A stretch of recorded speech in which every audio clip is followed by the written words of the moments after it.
Hey, what's up, guys? Welcome back to another stream. What's up, Marksman? Jordan? How's it going? This is part 3 of learning React. I think we got like a quarter. Yeah, we're like 28. 28. I wouldn't say questions, more like 28 components or lessons in. Oh boy. Which is like, actually, that's like 50% basically. We're like halfway through the course, which is pretty good. I'm doing pretty good. Thanks for asking. Huh. Okay, there we go. For some reason, my chat thing wasn't working, which is weird, but you know, it's whatever. It is what it is. But yeah, hope you're doing well, Jordan. Thanks for asking. Let's see. Where was I with this? I'm gonna start with create a controlled input because this is where I was.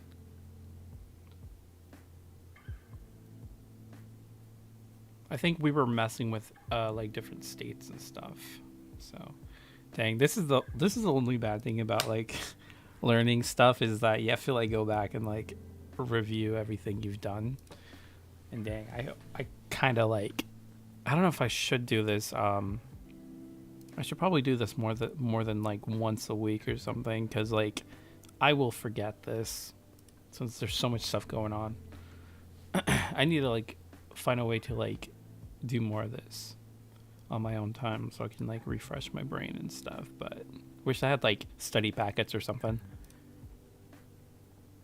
But glad to hear you're doing well, Jordan.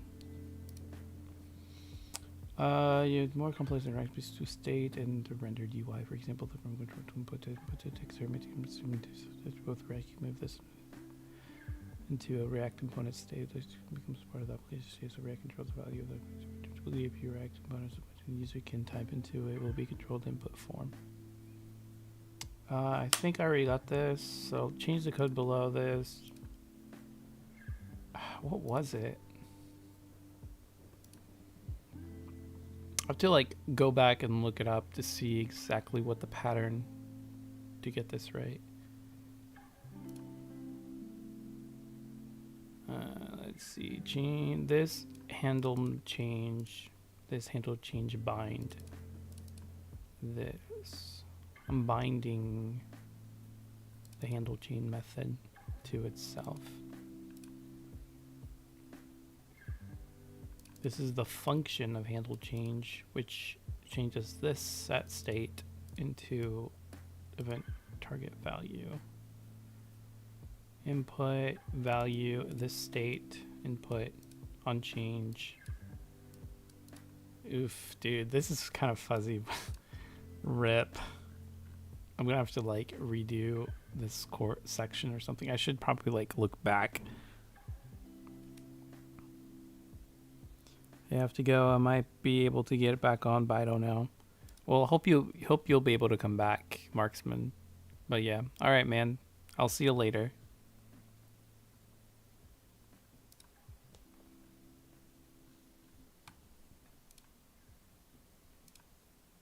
I guess for now, I'm gonna see.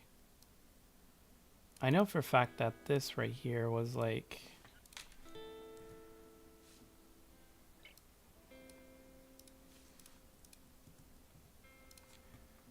So this class controlled input extends the React component, which covers all this stuff right here. Constructor, props,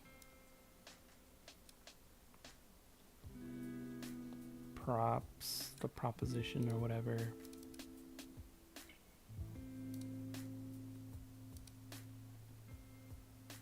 Super props, the state input is empty. Whatever is being inputted is binded to this.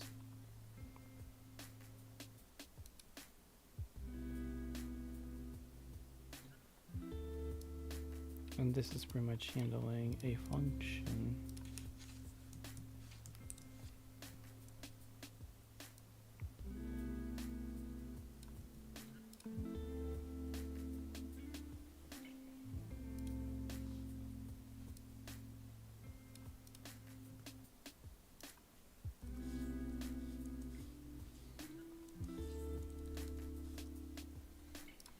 Have you ever watched Suspicion 135 Yandere Apocalypse? What is that? I've never heard about that.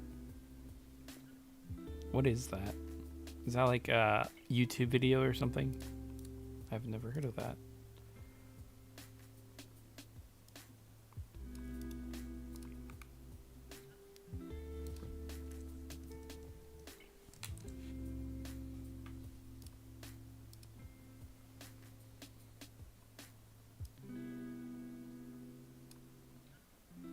Oh, I'm gonna adjust the window because it's kind of small.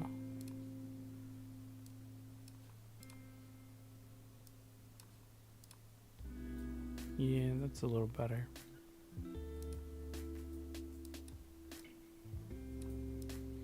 All right, let's see. Basically, the way it works is value becomes this state input, this handle change, which handle change is like a function here,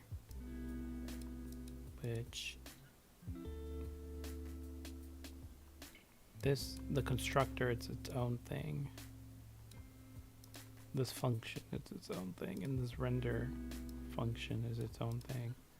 So upon change, this handle change on change. So when this changes,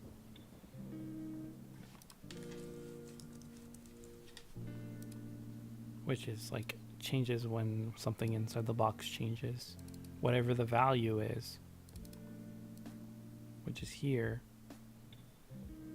is stored into the state, the input state.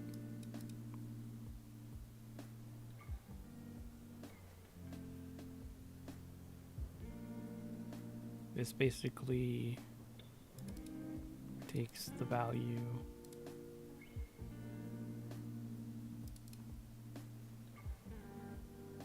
set state input event target value.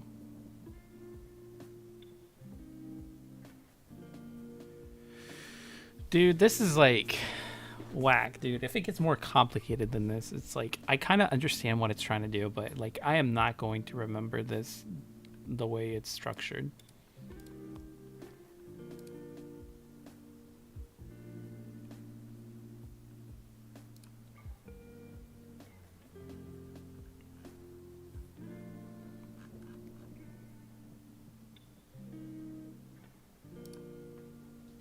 Action is null.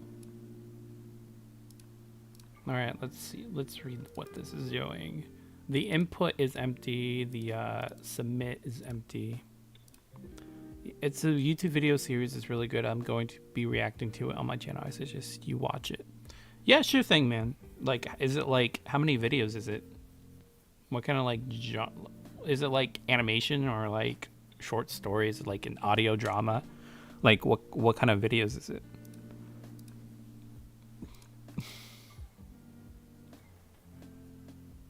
Handle change. Input event target. So this is gonna input this. It's gonna expect it. Let's see, handle submit. So on submit,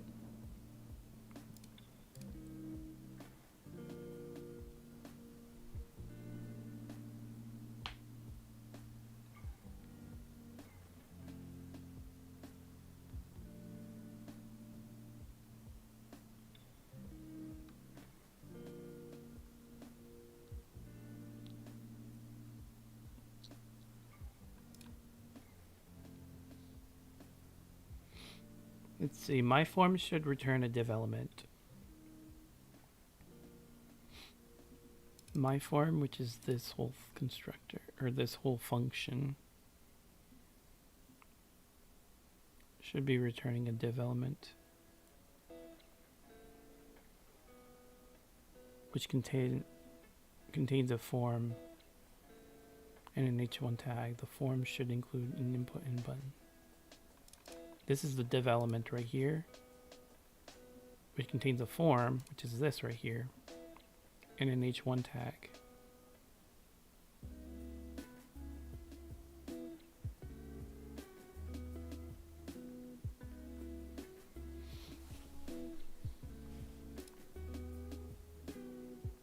form should include an input and a button.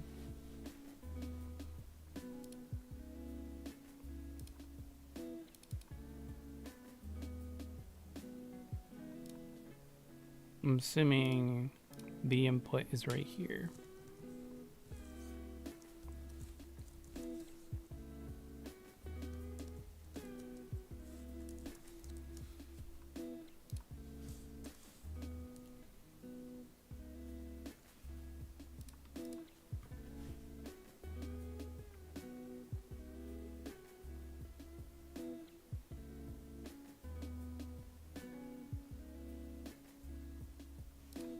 And I'm assuming that the H1 tag is going to go right here.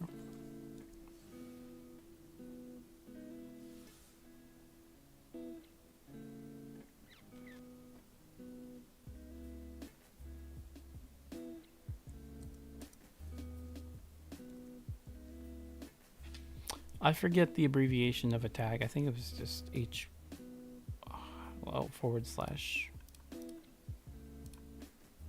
Okay, so I got the first one. The second one's already there. Now the typing in the input element should update the input property of the component state.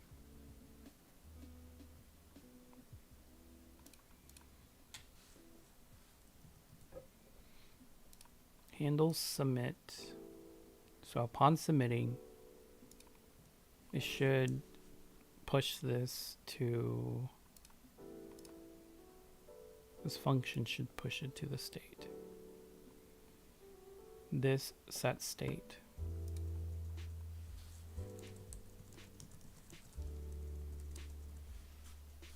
I don't know if it uses a semicolon.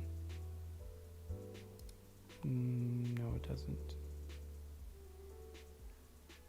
It has curly brackets though. Input.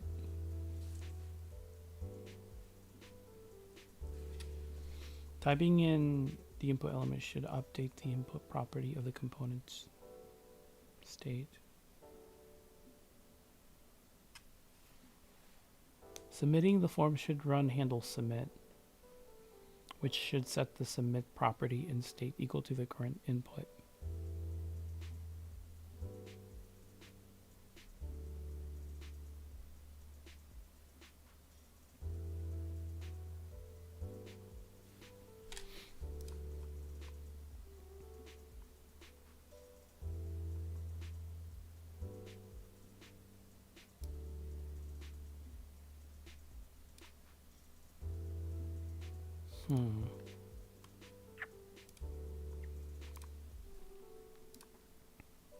It's an extended lore ASMR by Dangerous ASMR Surviving the Anti-Apocalypse, which is lore behind other bunkers trying to hold out from hordes of yonder.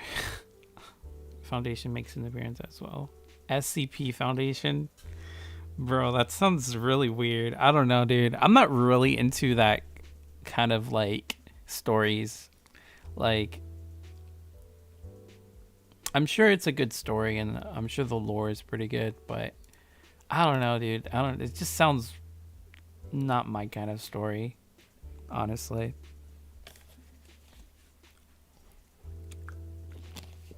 Like hordes of yonder, dude. That's kind of like, I don't know, dude. Something about that sounds cringy to me, in my opinion. Like, I don't know, dude. Like, I like my stories more grounded, but I'll give like the first episode a try or whatever it's called to see how it is. But I don't know, dude. Hordes of yonders, dude. That's just weird. I don't know, dude.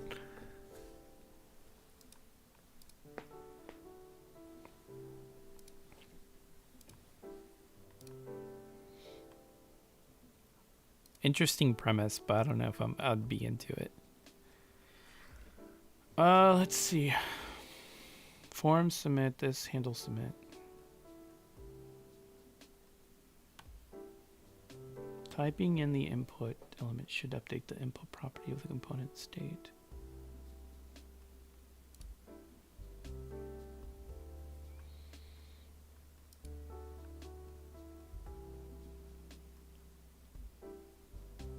Oh, okay. It says handle change. That's what I'm doing wrong.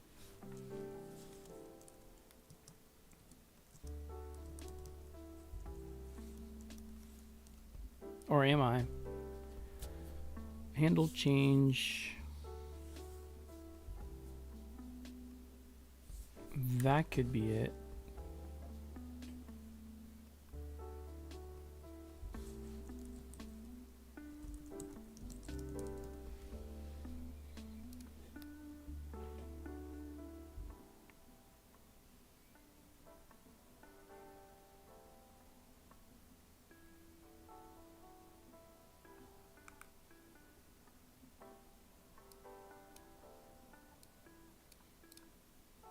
This handle change.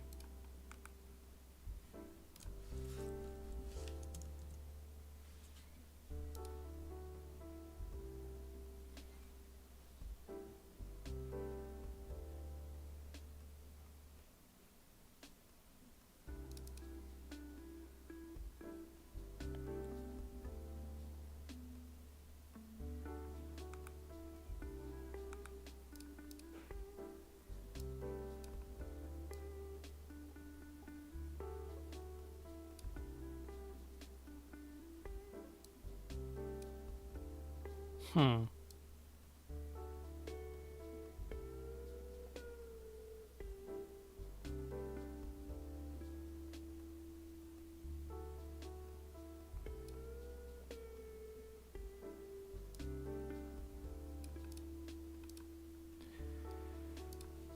Let's see. Okay, typing into it should change the stuff. Should be changing the state. So it should update this right here by triggering on change. Using this right here, which is set state, input and target value.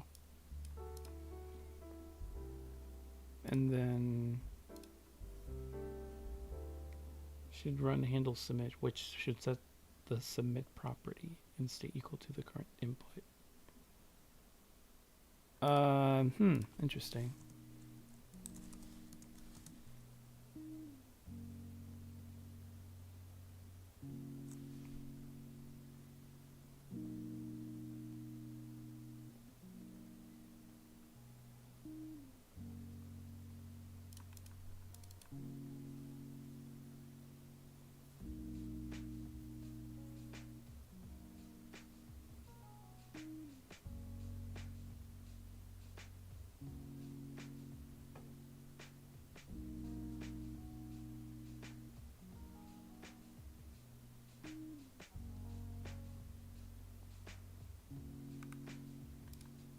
Hmm.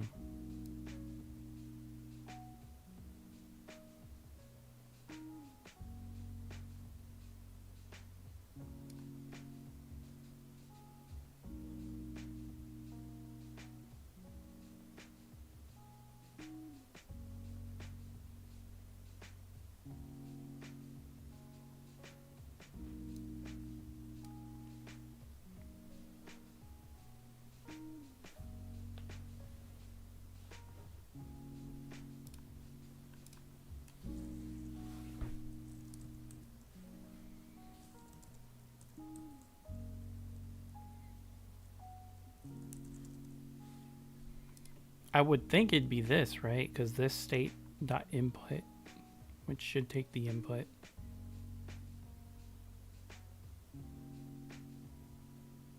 Set the submit property and state equal to the current input. Handle submit should call event.prevent default. You also must call event.prevent default in the submit handler. To prevent the event, print the default form submit behavior, which will refresh the web page. For camper convenience, the default behavior has been disabled here to prevent refreshes from resetting challenge code. Finally created an HTML. I forgot how do you do that? Prevent default.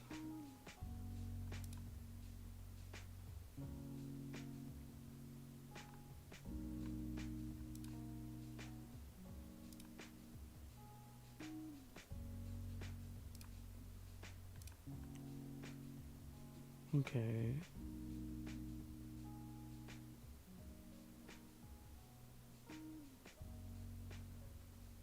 That doesn't help.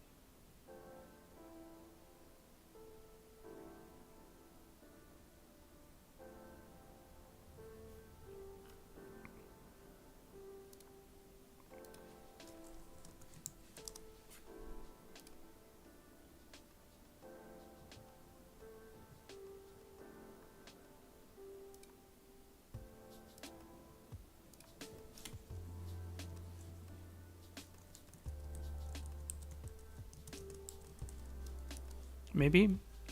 I don't know. Well, I have to go to, so bye. Just give it a chance. All right, see you, Jordan. Thanks for stopping by. I'll try to give it a chance. We'll see how it is.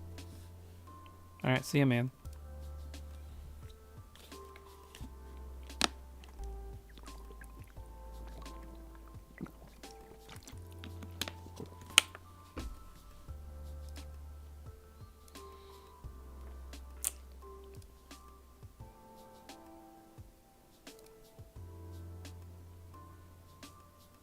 Dang. The H1 heading element should render the value of the submit input field. All right, so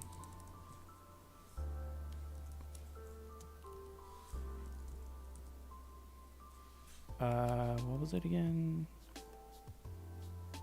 This state dot input.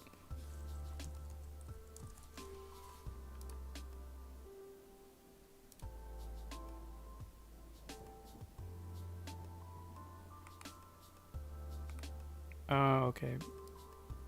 So I have to put it within. Oof, dude, this is not good.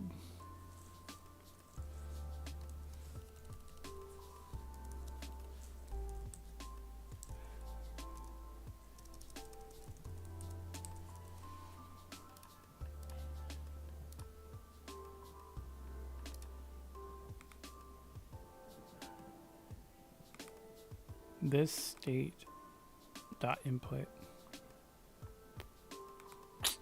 Dude, what the heck?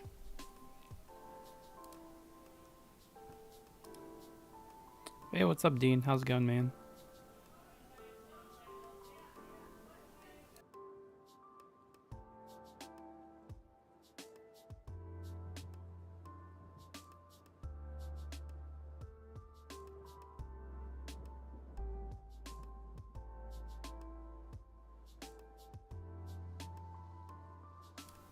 Hey, what's up, Zelda Galaxy? Am I doing React Native? Dude, maybe. I don't think it's offered on Free Code Camp. Let me check. I don't think so. React Native. I should, though. That's something I do want to like learn. No, it doesn't seem like it.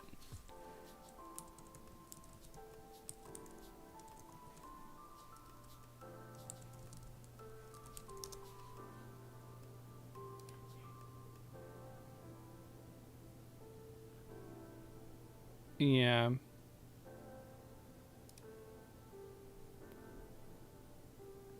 Although I do want to learn how to use React Native, because that's something I really needed to learn with just regular React.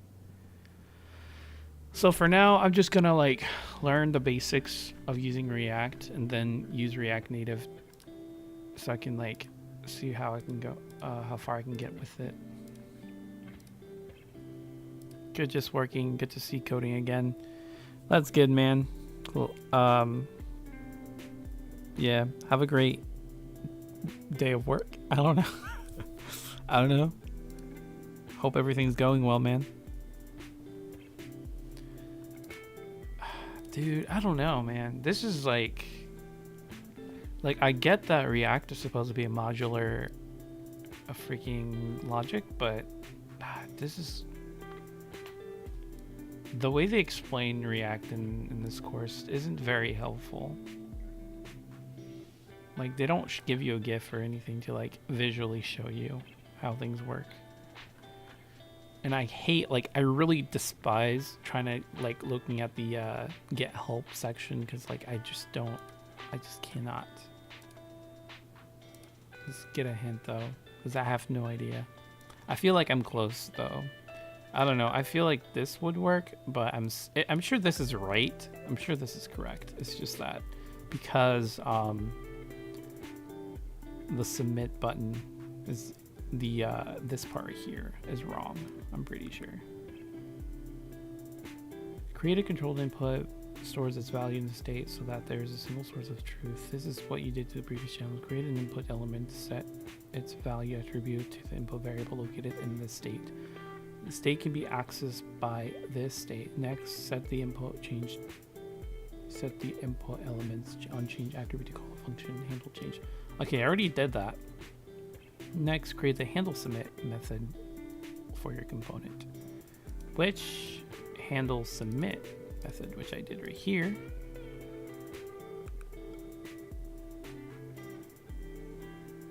First, because your form is submitting and you will have to prevent the page from refreshing. Second, call the set state method, passing in an object of the different key value pairs that you want to change. In this case, you want to set submit to the value of the variable input.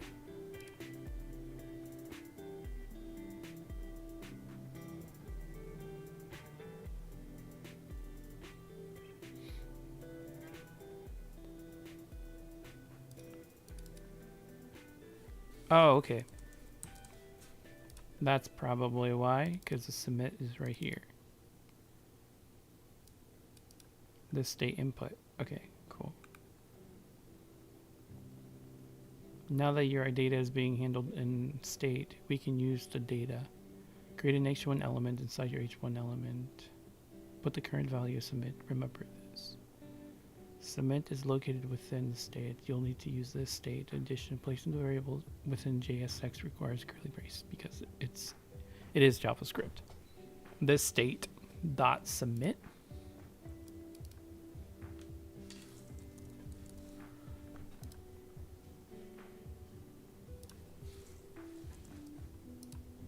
oh shit, action is null. What do you mean action is null? It works.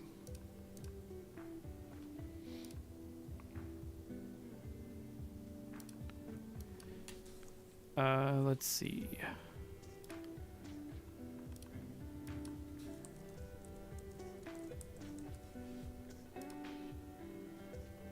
Why is it saying action is null? I got it right, but why is it running action is null? That's my question. Okay, this helps a lot. The hints really helped a lot. So I got everything right except for this part here. This state submit, because that's what I'm showing. And I'm setting in this as well. The value pairs, because I'm putting the input within the submit here, which is being called here. So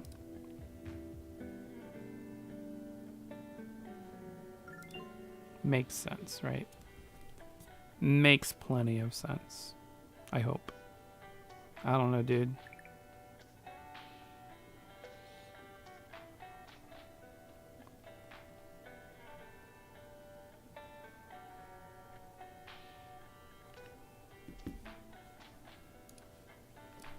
But I'm glad I got this right. I'm kind of understanding now.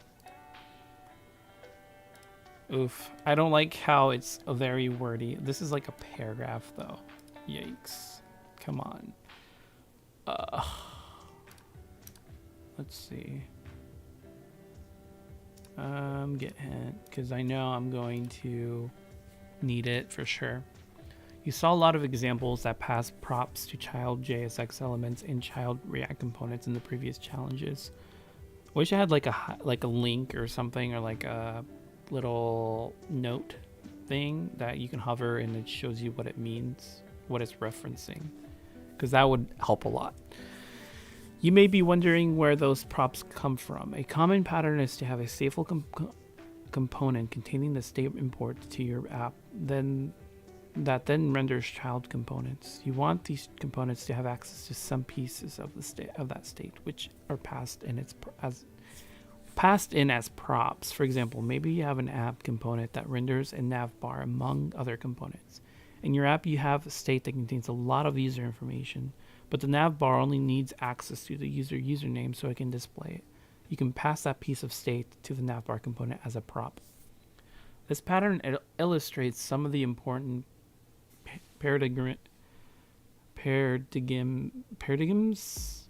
I don't know, dude. I don't know how to read in React. The first is unidirectional data flow. State flows is in one direction down the tree of your application components from the stateful parent component to child components. The child components only receive the state data they need. The second is the complex stateful apps can be broken down into just a few or maybe a single stateful component. The rest of your components simply receive state from the parent as props and render a UI from that state. It beings to create a separation where state management is handled in one part of code and UI rendering in another. This principle of separating state logic from UI logic is one of React's key principles. When it's used correctly, it makes the design of a complex stateful applications much more easier to manage. The MyApp component is stateful and renders a navbar component as a child. Pass the name property and its state down the child component, then show the name in the h1 tag that's part of the navbar render method. Name should appear after the text hello my name is. Okay. Camperbot. Change the code below this line. Navbar. Okay, so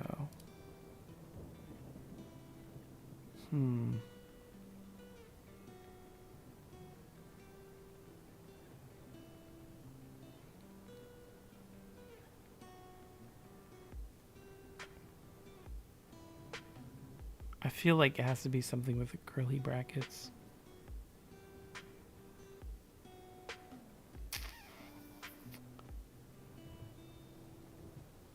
I have no idea. We'll be passing a state, but since state is local to its parent component, we must use props to pass into the child component. Using props in child component will allow us to keep a state.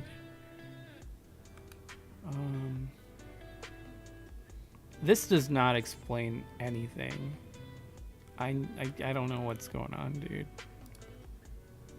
What exactly does it want? Okay, I knew it was something like this name, but I didn't know it was what element or what property am I using for navbar. This state name, this props name. Those are properties.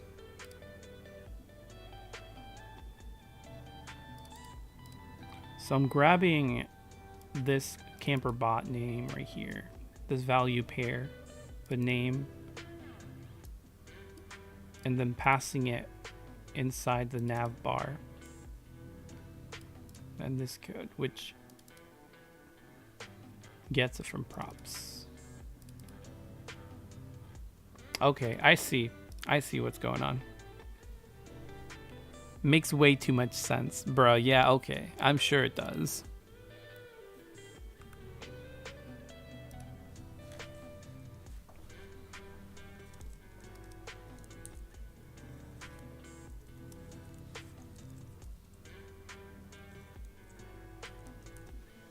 Was it this state name? Yeah, and then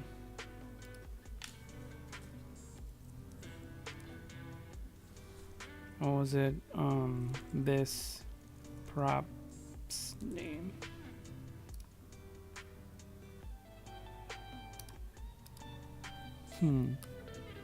Okay, makes a lot more sense.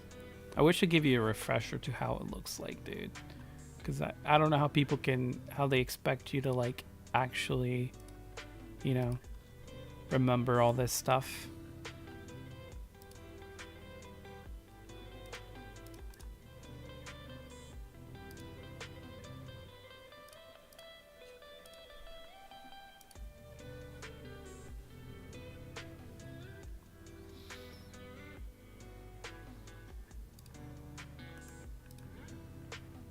The MyApp component should render.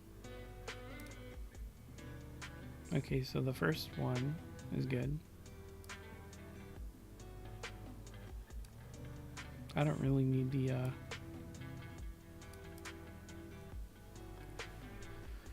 okay, MyApp, the get input component should render.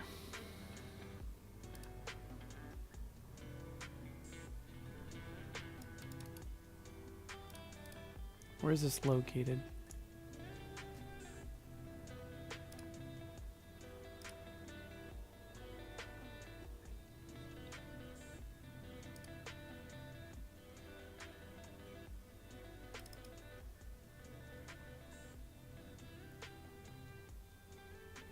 The render input component should render. The get input component should receive the MyApp state property input value.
I kind of figure, I mean, let me see.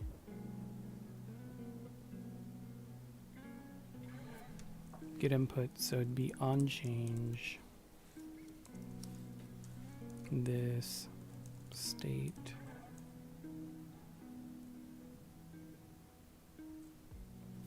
No, it would be, I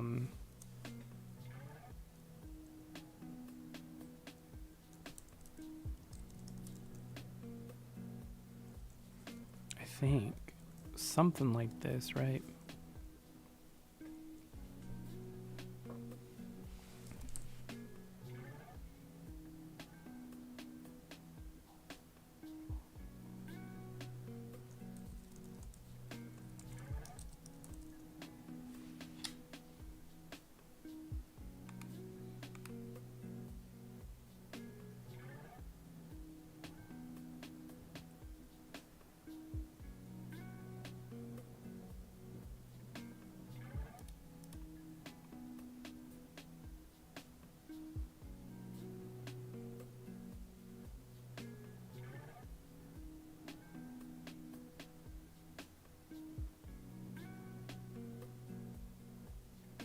I'm calling these two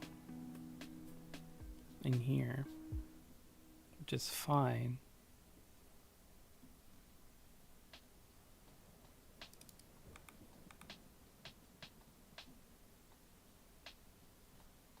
Dang, the previous thing would have helped a lot.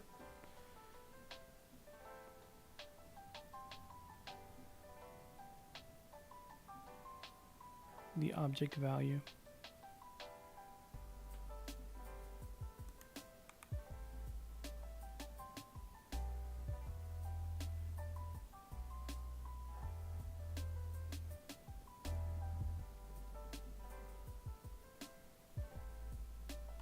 Okay, composing components, extracting.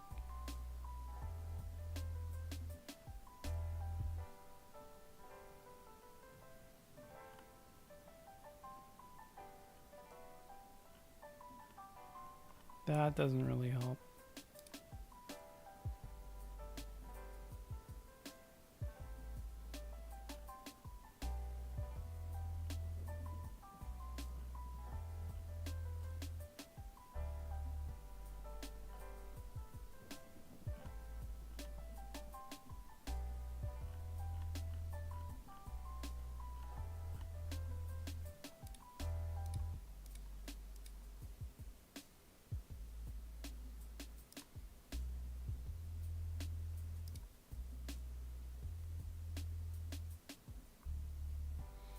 Dang, dude, I don't know.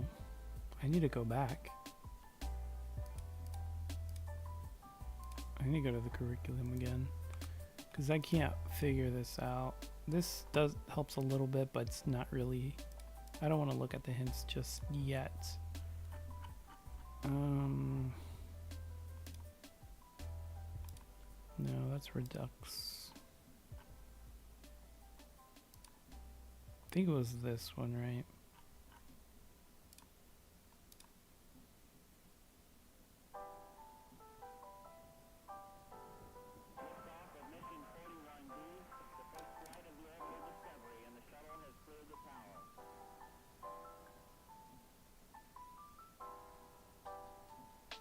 This state input on change. Yeah, I think it was this one.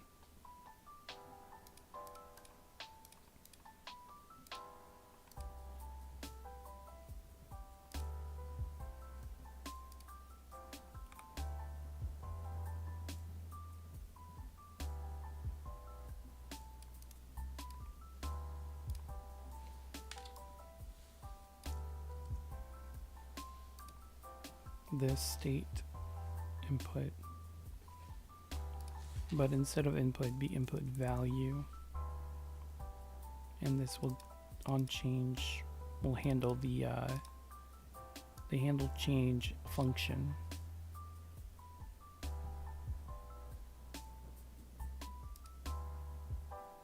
Okay, so upon change it will add the input value. It will fill this up with whatever you put in here. And this render input will show the whatever I'm trying to do, which is this state dot whatever. Would it be name?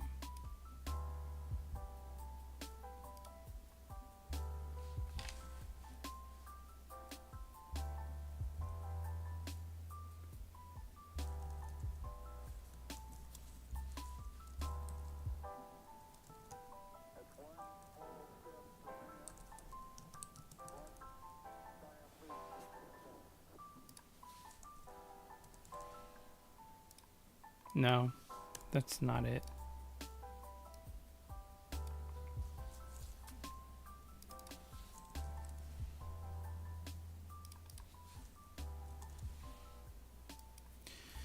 What would it be? If it's not the value, then what? What exactly am I looking for? This dot state dot input.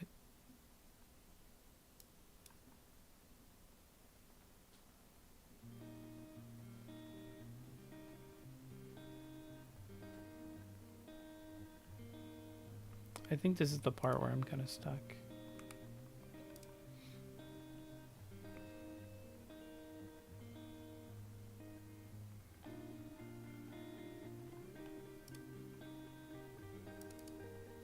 Is it input value? Is that what I need to use? I feel like this might be it. I have to call the actual state property right here. This state dot input value. This would be so dumb if it is. No, it's not. Damn. I mean, I'm halfway there. So I'm pretty sure that this is right, because the value I'm storing it within this state right here. Whatever I type in this box will be stored here, and it's going to be stored in here. And that will happen if anything inside the box changes, whether it's a character or anything. And that will trigger this event, which will take the value, target value, and store it within the input value. Okay, and that's fine and all, but like, now what do I do with the render input?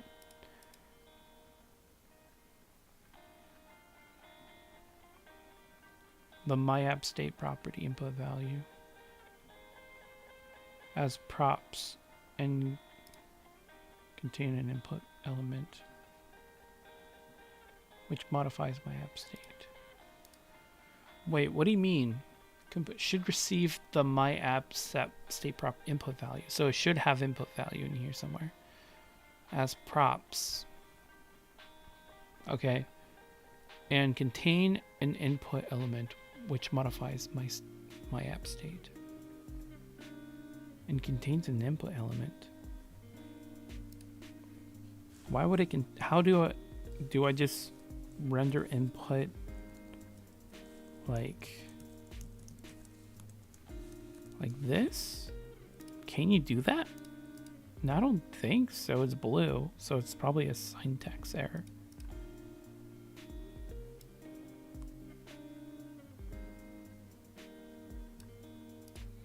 That would be so weird if I can do this.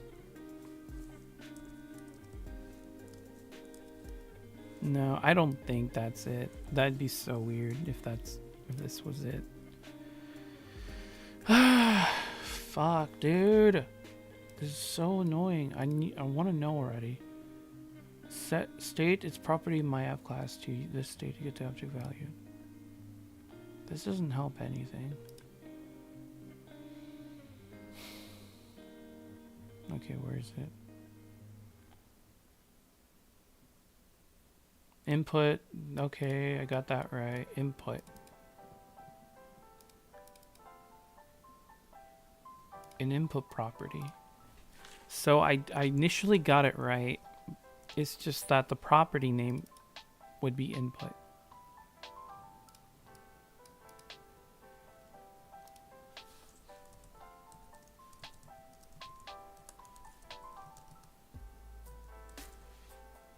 Is there like a list of properties? I forgot.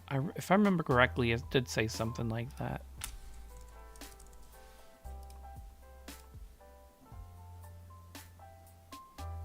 What did I do wrong?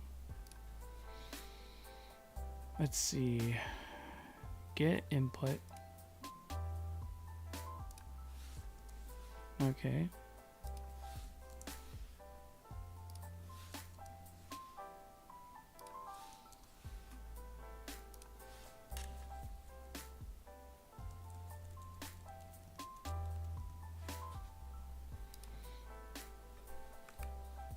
Input this state input value. Okay. Handle change. This dot handle change. Okay, I got that right. Render input. This state dot input value. Did I misspell it or something?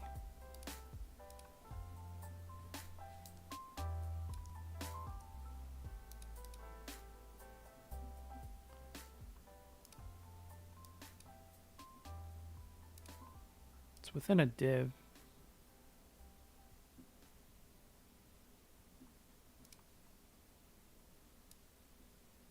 What did I do wrong? I'm gonna copy and paste this shit because I have no idea what the fuck I did wrong.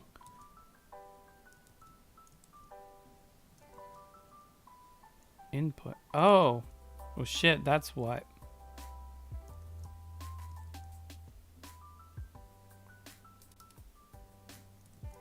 Instead of on change, it should have been handle change. Okay, I see what I see now.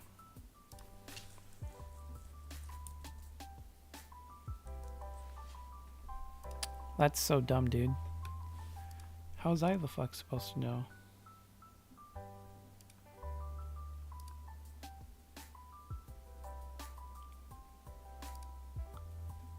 Dude, this is so annoying. As a coder, what nootropics are you on? What are the sensations? Sensation Marzi. What do you mean? You gotta like specify what exactly do you mean? Nootropics. I've never heard that word being used before.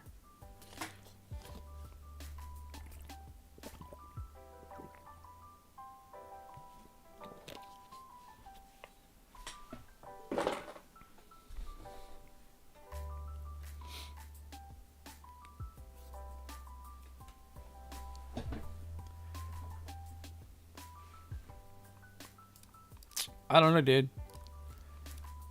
This is like React, so.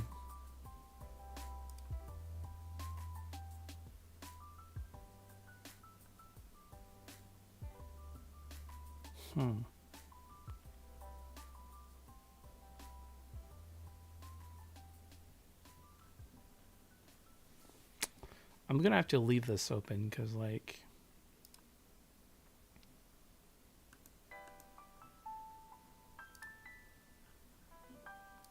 what do you mean download my solution? Does it actually download something? Oh, yeah, no, never mind. I don't need that. I wish it was like.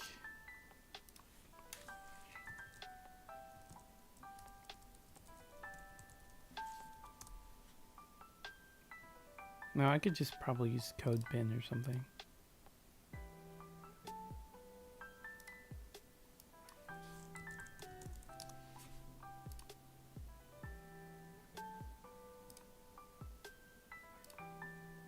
Oh shit, hell no, dude. I don't want to sign with Twitter.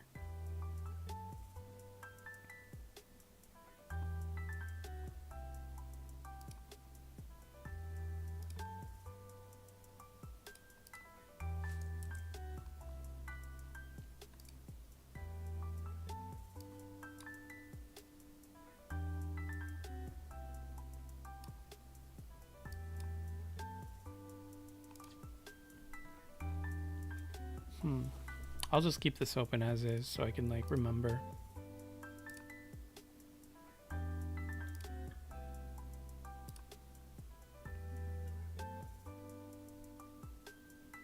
Mental drugs, dude. I don't use mental drugs, dude.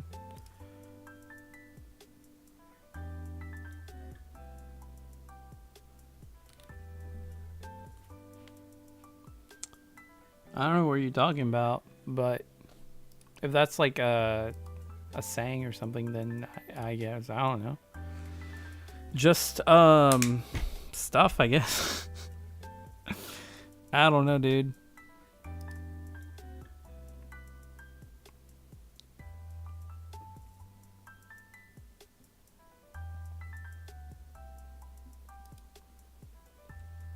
Let's see. Use the lifecycle method component will mounts. React components have several special methods that provide opportunities to perform actions at specific points in the lifecycle of the component. These are called lifecycle methods or lifecycle hooks and allow you to catch components at certain points in time. This can be before they are rendered, before they update, before they receive props, before they unmount, and so on. Here is a list of some of the main lifecycle methods. Component will mount, component did mount, should component update, component did update, component will unmount. The next several lessons will cover some of the basic use cases for these lifecycle methods. Note, the component will mount lifecycle method will be deprecated in a future version and removed in version 17. Learn more about this article. The component will mount method is called before the render method. When a component is being mounted to the DOM, log something to the console with component will mount. You may want to have your browser console open to see the output.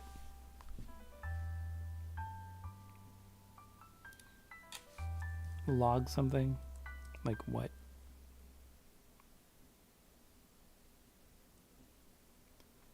My component should render a div. Okay, so there's the div.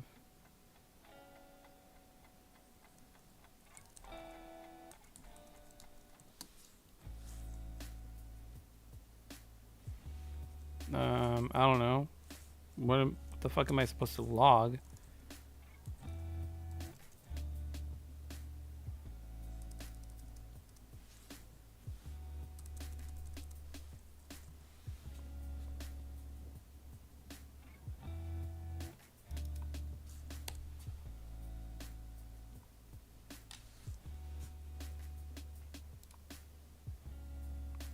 What the fuck?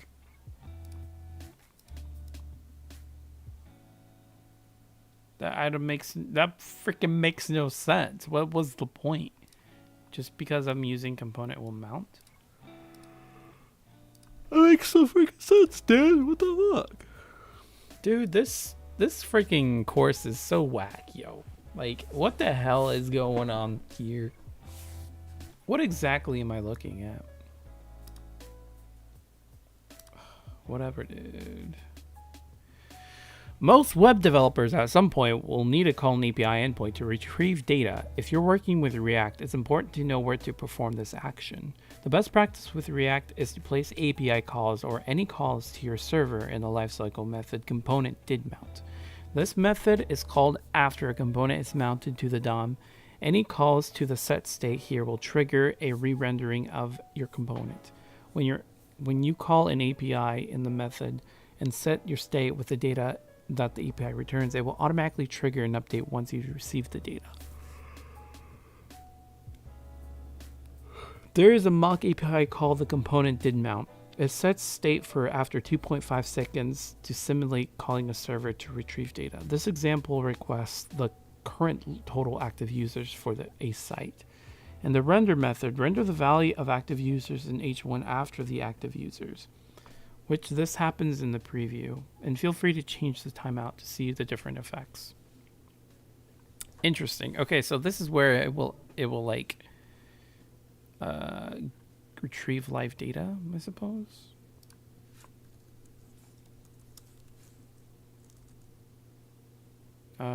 This. Wait, is this all within this component? Yeah, it is. So this state. Active users. Did I do that wrong?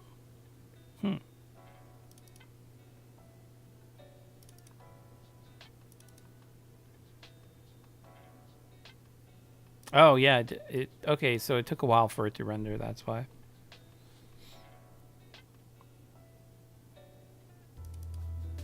Component did mount.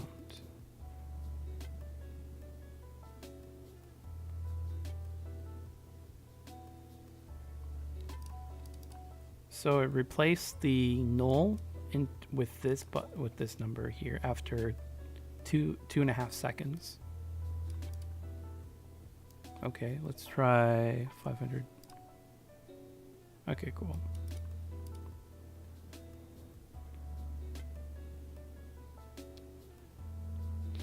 Okay, nice, pretty good. That's very cool. The component did mount method is also the best place to attach an event listener you need to add for specific functionality. React provides a synthetic event system which wraps the native event system present in browsers. This means that the synthetic event system behaves exactly the same regardless of the user's browser, even if the native events may behave differently between different browsers. You've already been using some of these synthetic event handlers, such as onClick. React's synthetic event system is great to use for most interactions you'll manage on DOM elements. However, if you want to attach an event handler to the document or window objects. You have to do this directly. Attach an event listener to the component did mount method for key down events, and have these events trigger the callback handle key press. You can use document add event listener, which takes the event in quotes as the first argument and the callback as the second argument. Then in component will mount unmount, remove the same event listener. You can pass the same arguments to document remove event listener.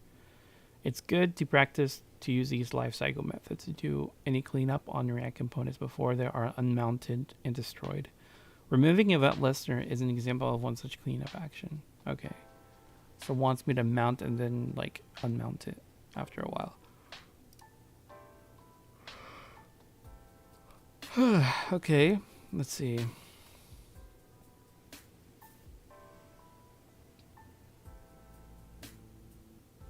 My component should render a div element which wraps in H1.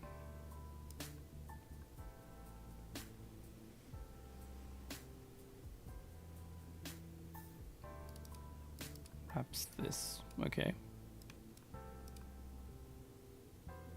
I'm just gonna do this so it knows which one. A key down listener should be attached to the document and component did mount.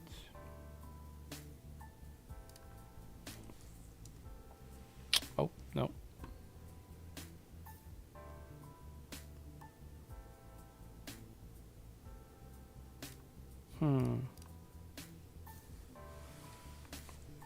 An event listener should be attached to this.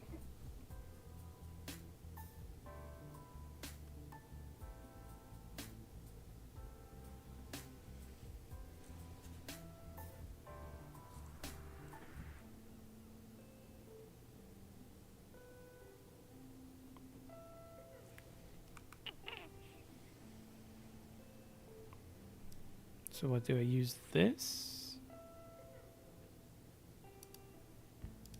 No, because it's already binding.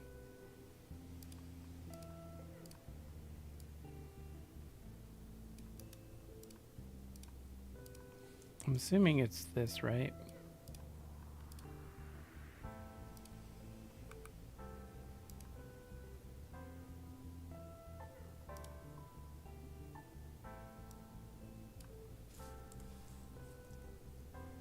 I don't think it is, because I'm not really changing the state of it. I'm binding. It says should be attached to the component and mount. I have no idea how you would do that. I'm gonna have to actually look for help, because how would you bind an event listener?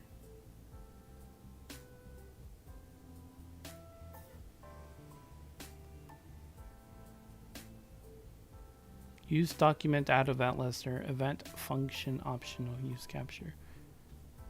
So do I just use the regular document, but what's the target? Is it this?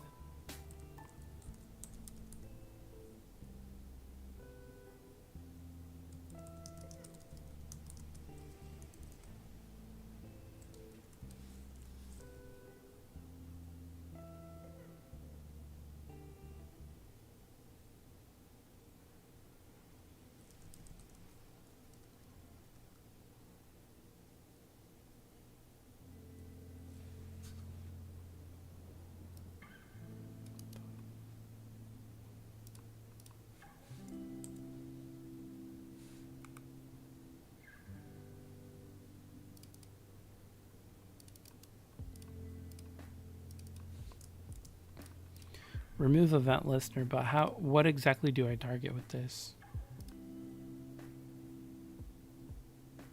Key down.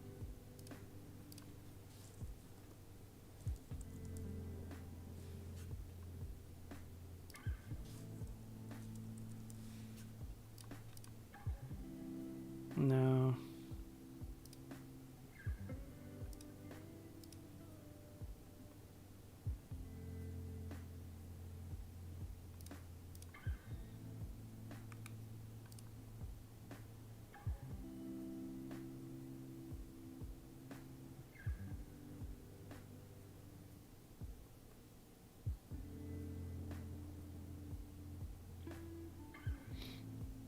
If you invoke a function as interesting. Okay, I did not know that.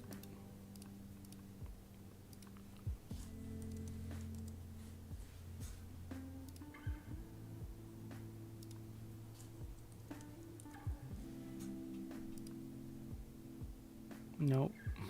What exactly does it mean then?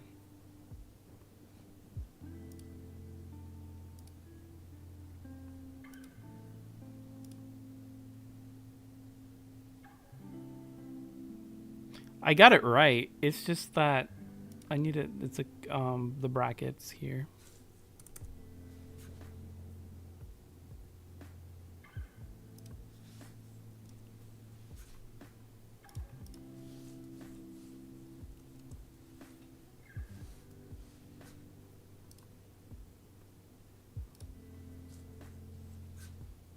Dude, I think I hear some people yelling outside. Shit, it's one of those days, isn't it? Fuck, dude. It's like the more I pay attention to the instructions, the less I understand. Dude, yeah, no kidding. Like the instructions is whack, dude. Like I have no idea. Like the hints are kind of helpful, but it doesn't really help. That says, oh, don't forget to like not use the brackets or whatever within the function, because usually the way you would write an event listener like this would be something like I don't know, like document dot add event listener, be something like click, and then whatever function you're passing, right?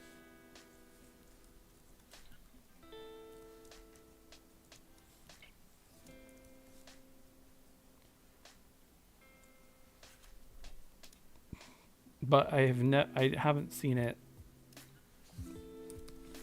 I've never seen it like this dot handle method or whatever. I've never seen it like this before, so because I'm not familiar with it. I'm gonna keep this open because this is very valuable information, because I'm gonna forget if I don't leave it open.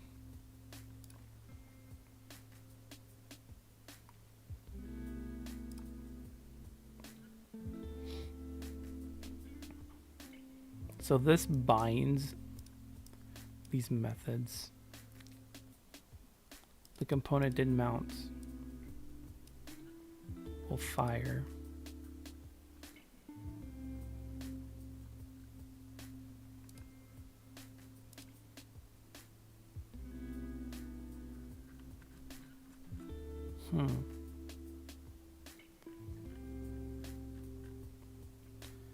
Dude, this is getting more and more complicated. Like, yo, what is going on?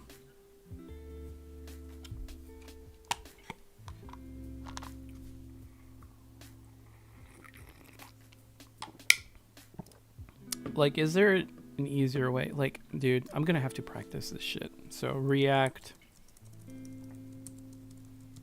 practice.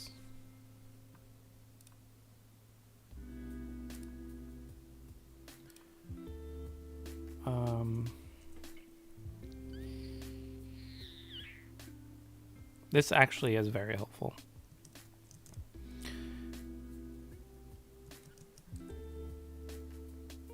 Dude, I totally forgot what the method is. React dom dot whatever. Render. I think it's render, right?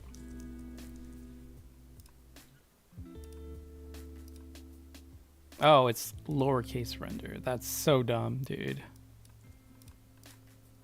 But technically I got it right. Arrow function.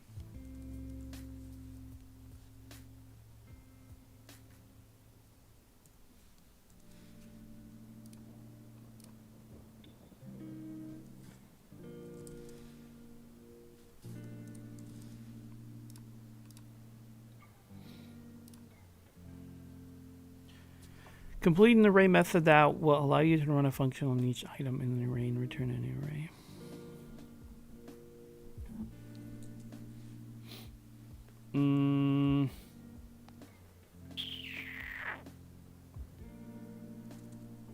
Is it each?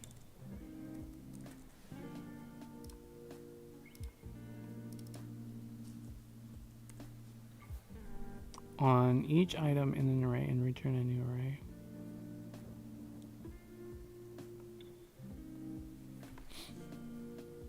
I would think it would be 4. It can't be each. Fuck. I don't know, dude. My array dots.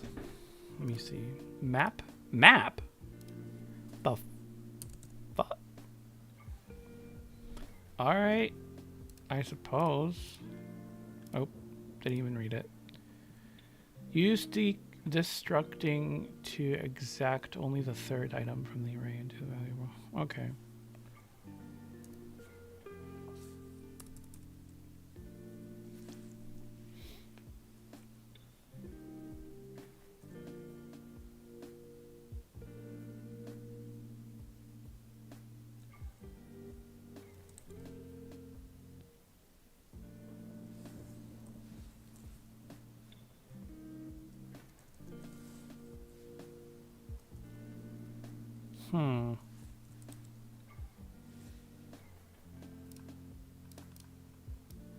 Use destructing to extract only the third item from the array. Constant vehicles. What? Destructing? I don't know, dude. What the fuck? I have no idea. How the hell do you...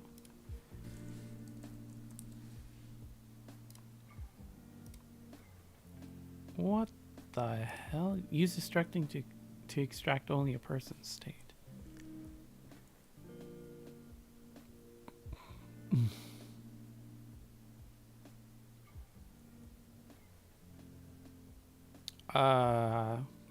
Shit. Okay. Let's see. 1, 2, 3. So it's 1, 2.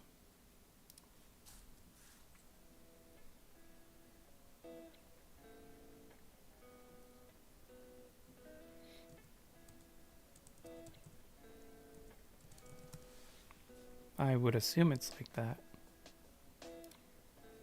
It's not. What?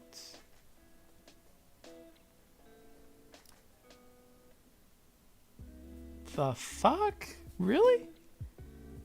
That is so weird. What is freaking CodeCamp teaching? Is it just showing me how to like use it instead of actually learning the methodologies behind React?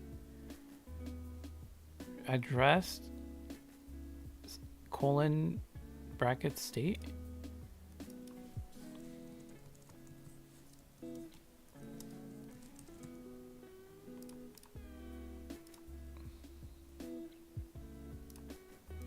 Dude, is this case sensitive? Yeah, it is. Dude, that is so stupid. Why is it case sensitive?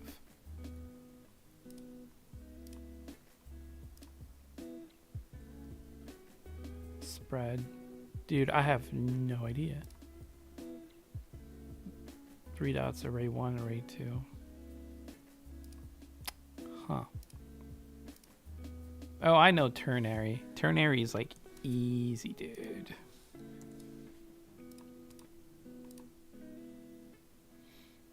Render a p to element without using JSX.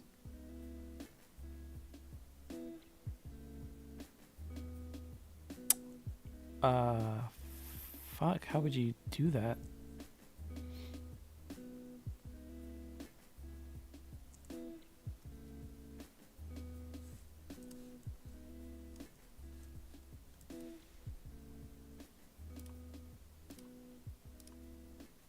Oh. Huh. Interesting. Create elements. P string. Brackets. That's how you create an element in React. What the fuck?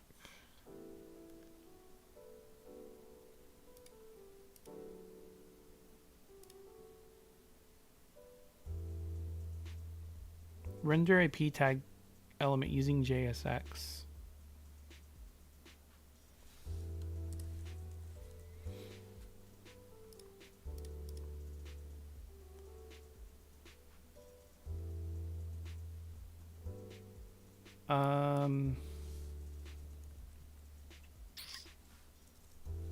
I think it was something like this.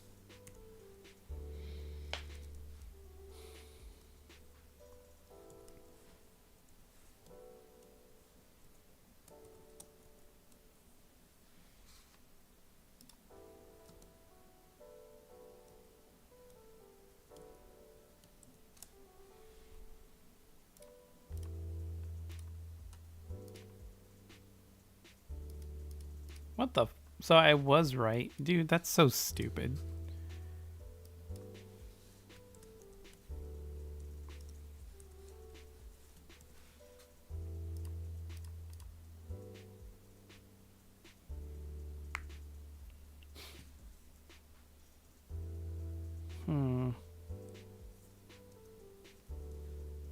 I'm assuming it's this, right?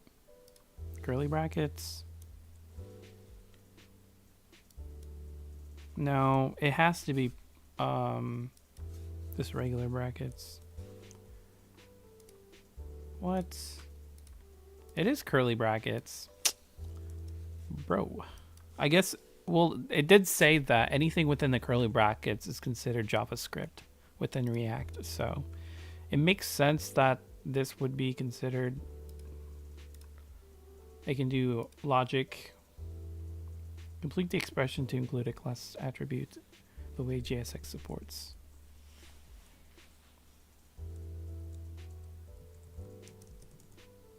Will be class name. Yep, I thought so. Component person. It'd just be person, right?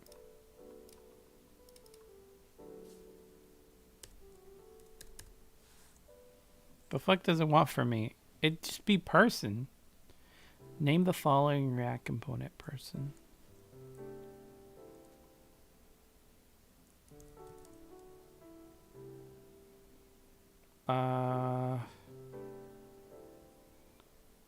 What was the basic of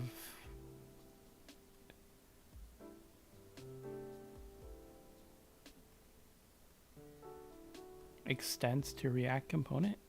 I don't think that's. It's capitalized, bruh. That is so dumb. What the, dude? This is so stupid. It's like I have the right idea, but it's just like it's so nitpicky and shit. So complete the component which uses properties. Function person.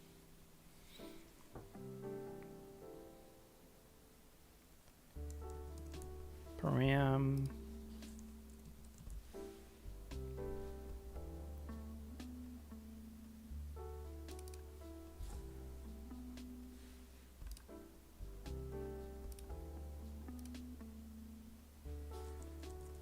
Oh, it's props.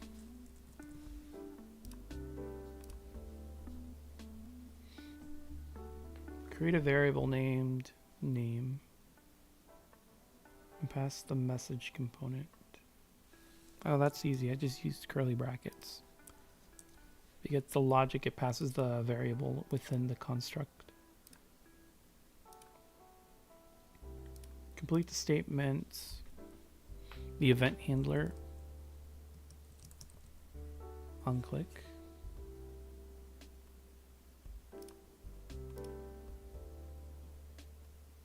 Use the correct logical operator to complete the following component. Let's see.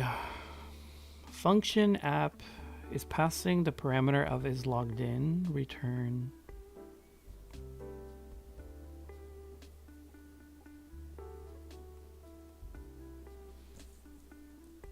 Would be that. Correct logical operator. is logged in. Would it be ampersand?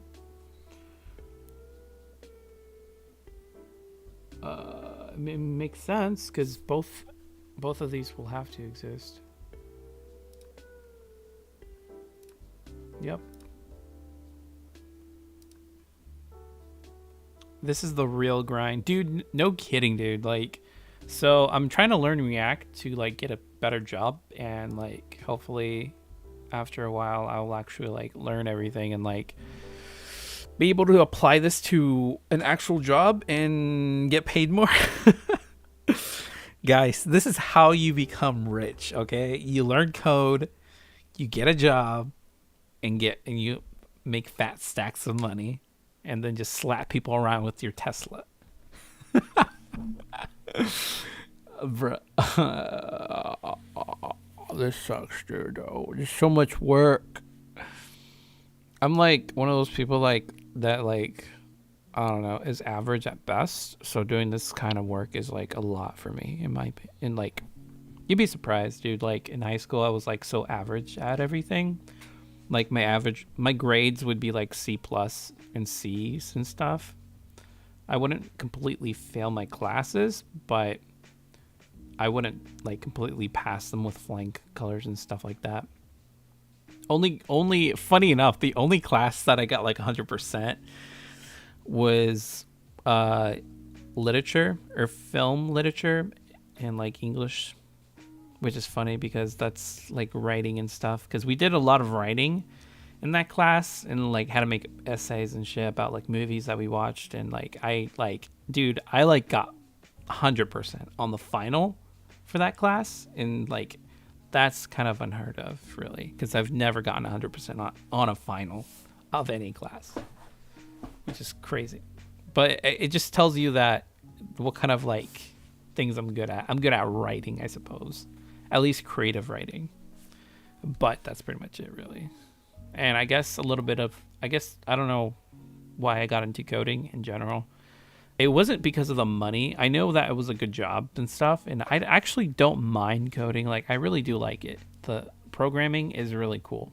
Like, I really like creating things with it, but I just lack, like, okay, now that I know all this stuff, like, what do I build with it, though? That's my thing. I need to figure out, what do I want to build with this code? Like, I can make, like, a website that you can make a visual novel through the web browser as opposed to, like, having to download stuff, or I could, like, make a, I don't know, manga recommendation generator or something, a website like that, or I don't know, there's like a whole bunch of websites, but in terms of like making money off of my ideas, it's kind of hard to like, come up with whatever. I don't know. Setting goals, hell yeah. It's like working out. Results are the only thing at the end of the day. Yeah, I suppose so. But hopefully, everything pays off and I actually like get a good job and stuff like that. Like, since I already know a little bit of React and I'm familiar with like the structure of React a little bit, I don't know the whole, the entirety of React and what it offers, and like I'm not too confident with like this, how to make a React component or in messing around with React, but the very least I know how to read it, and that's the most important part. And I know how the logic works, which is what I'm trying to get down, because once I know the logic and how everything works, the syntax of like React, I can pretty much apply to a job and say that, hey, I know React, but I'm not good at it. And hopefully get a job that way. And on the job, I'll just learn how to actually code React, dude, because like they already have a React code base, and I'll just like edit things and stuff and build things like that. And I'm like, okay, cool, nice. And because that's literally how I have my current job.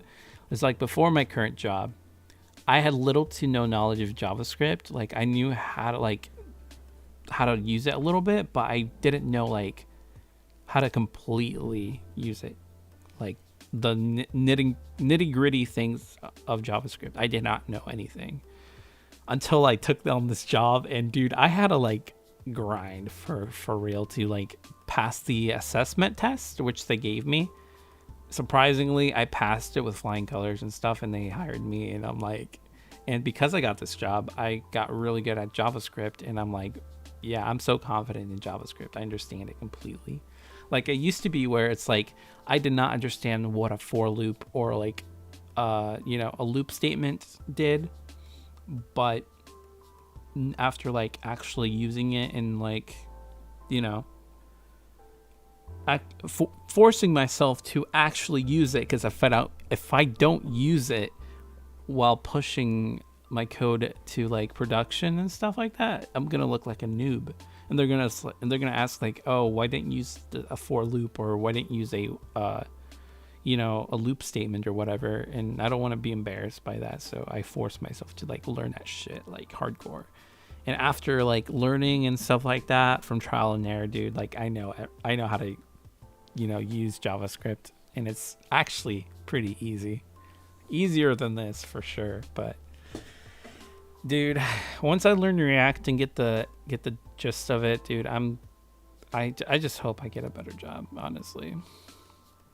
That's all I hope for. And like if I'm able to do this, then hopefully I can like make a course or something that people can use to like learn it faster, because there's a lot of things.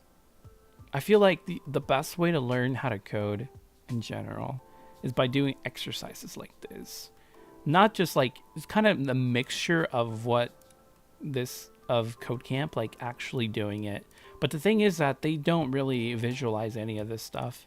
Like they tell you, oh, here's this is what sometimes it does, and like there's these other things and stuff, but it doesn't actually show you in practice. Like it just gives you like a word prompt, and that's like the shitty part about Code Camp, is that the word prompt helps to an extent, but like it doesn't like show you, because I know there's a lot of visual learners like myself out there that actually needs to see it to like understand what's going on as they're being explained, as the code is being explained, and the logic behind that code is being explained.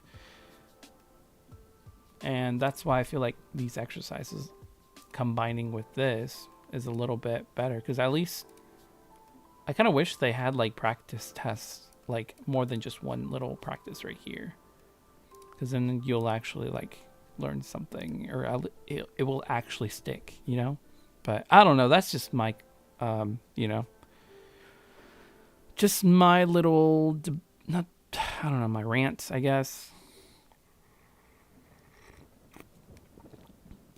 Sorry if I bore you guys. I don't know, dude. Like, I don't know how you guys are like watching me like code and stuff like that. But I really do appreciate you guys like just like coming along and like seeing me do stuff.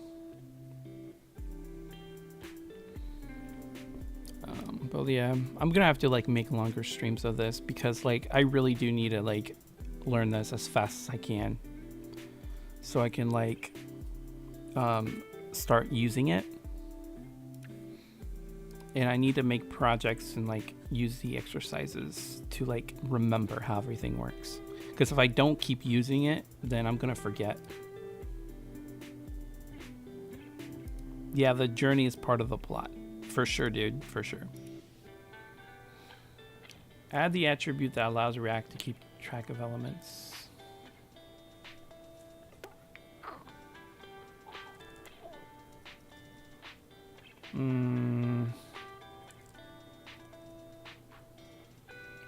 The attribute. I don't know. I don't think I've learned this one. Lets you keep track of element lists. Just BID? No, it's a 3-letter word. I have no idea. Key.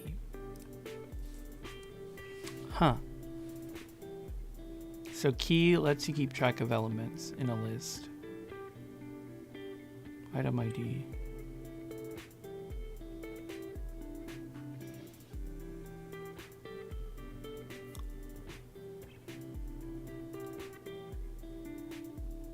items.map. We're passing the param of items, which is this list right here. So it'd be this ID, the key, item.name. So I'm mapping all just the names itself. Interesting. Okay. React hooks use state. Complete the statement to keep track of the count variable using this use state hook. Use state hook. Count, set count.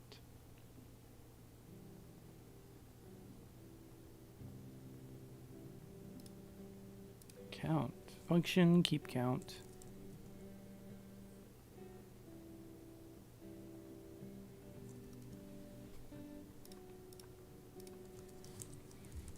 How would you, okay, that doesn't make any sense. Use state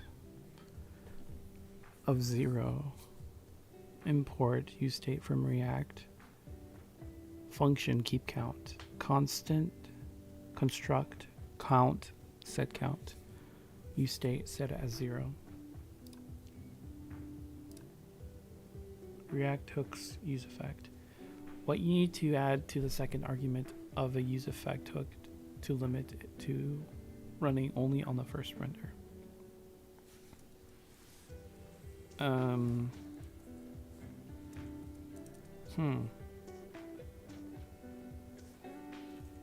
think it was 0. No. It's only 2 characters. First render.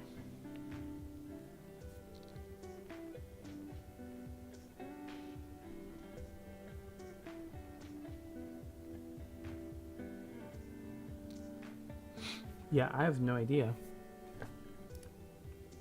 Oh, brackets. Huh. I didn't know that. Add the following CSS styles to inline HTML1 color purple. Really?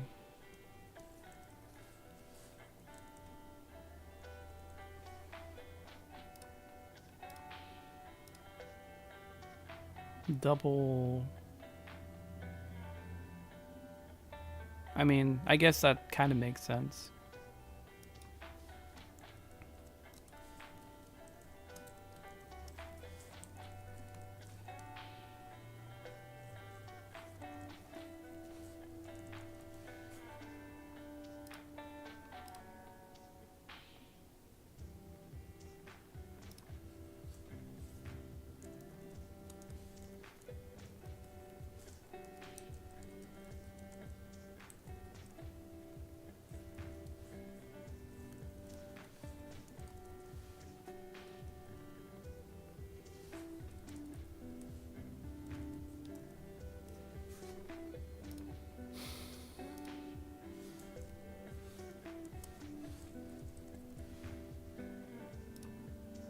What? Oh, okay.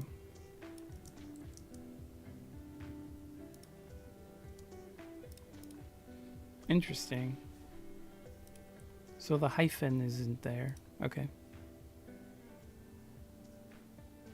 Div lol. Yeah, no kidding, dude.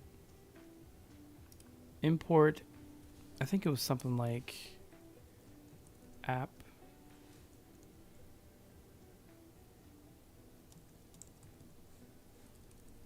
Something like that. Oh shit, okay. The file path would be something like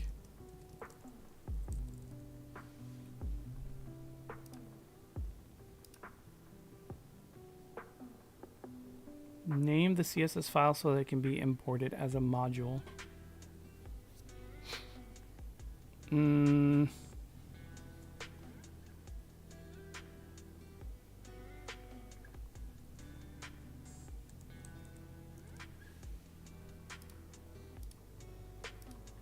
module.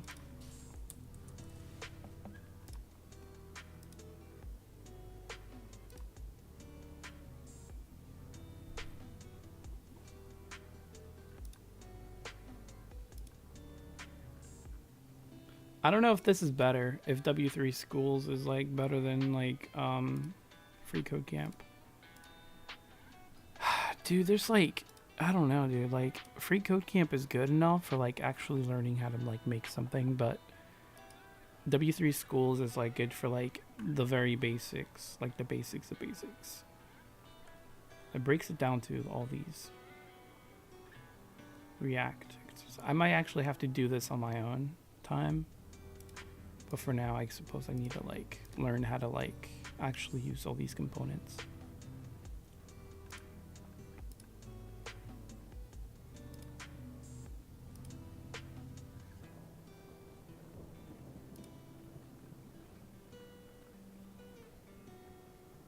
So far, if any component receives a new state or new props, it re-renders itself in all of its children. This is usually okay, but React provides a lifecycle method you can call when child components receive a new state or properties, and declare specifically if the component should update or not. This method is should component update, and it takes next props and next state as parameters. This method is a useful way to optimize performance. For example, the default behavior is that your component re-renders when it receives a new property. Even if the property haven't changed, you can use the should component update to prevent this by comparing the props. The method must return a boolean value that tells React whether or not to update the component. You can compare the current props, this props to the next props, to determine if it needs to be updated or not, and return true or false accordingly. So what?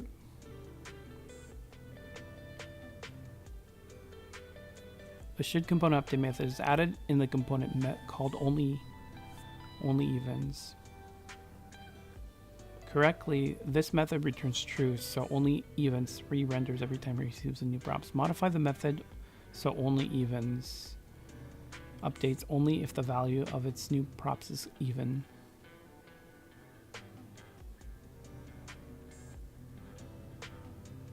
Click the add button to watch the order.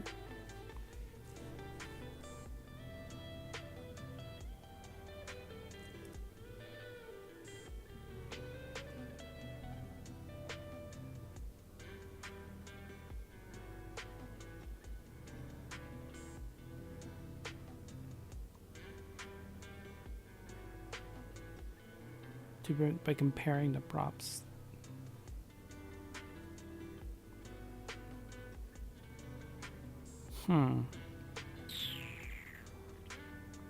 So it should only modify the method so only evens updates only if the value of its new props is even.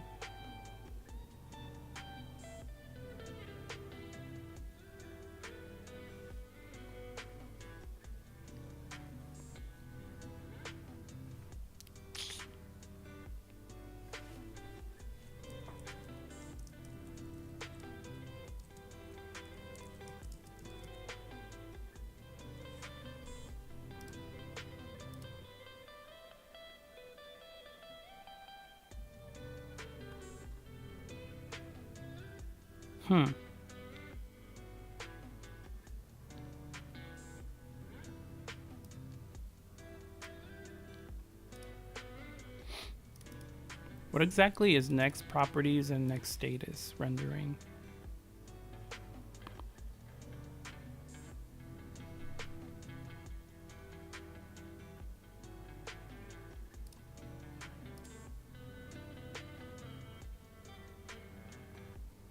Check to see if the value of next props is even.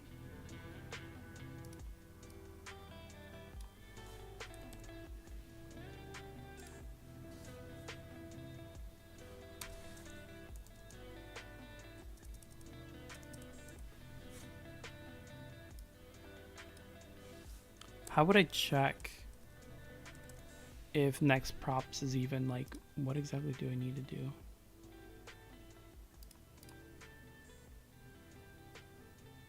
Oh, so there is an if statement in here. Next props dot value. Yeah, I would have never guessed this. Percentage. What operator is this? 2 equals 0.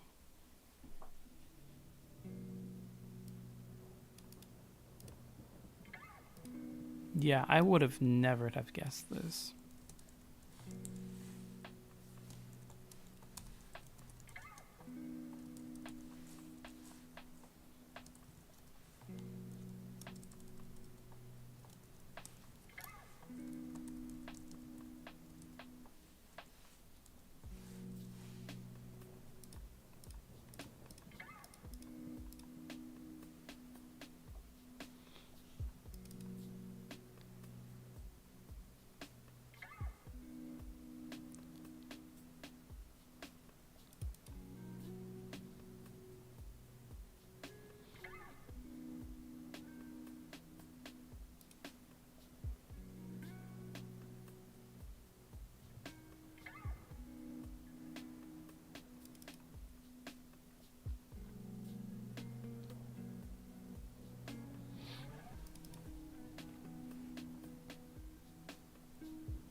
Yeah, I figured it was an if else statement. Or if, yeah.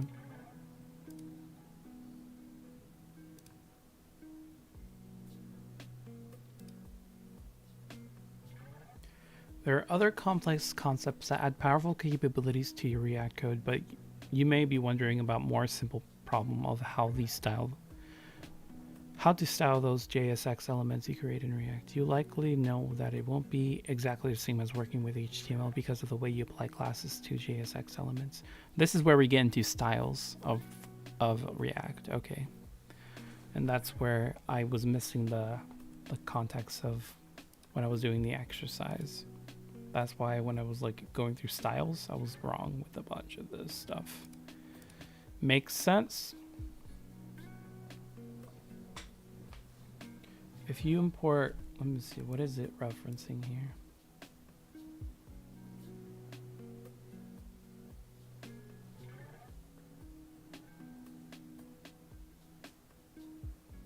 Is JSX is that you can no longer use the word class to define HTML classes. That's because a class is reserved to a word in JavaScript instead of JSX use class name.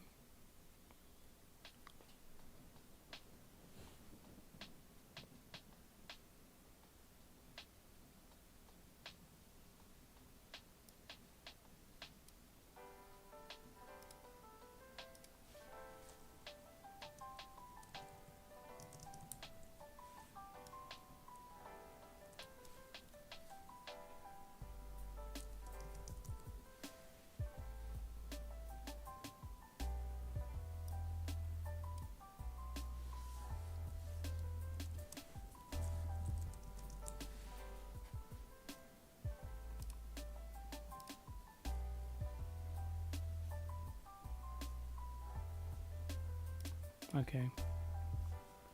So the class is another option is applied to inline styles, which are very common in React.js development. Inline styles. Okay. That's very weird because I've never seen, like, I don't get why you would use inline for React. You apply inline styles to JSX elements similar to how you would do in HTML, but with a few JSX differences. Here's an example of an inline style in HTML. Style, color, yellow, font, blah, blah, blah. Okay, I'm very familiar with that. Use a style attribute, but because of the way JSX is transpiled, you can't set the value to a string. Instead, you need to set equal to a JavaScript object. Here's an example. Double brackets instead. Instead of double quotes, it's double brackets, basically.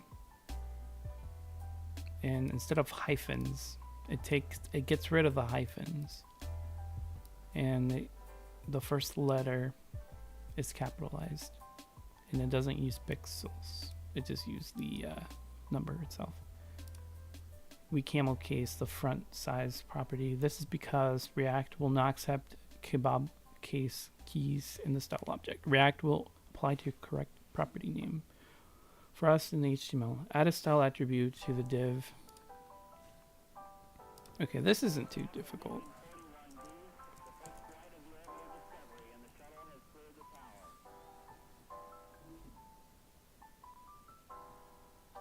Give the text a color of red.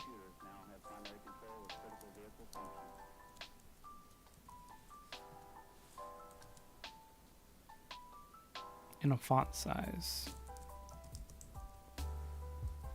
I keep forgetting that's not equals.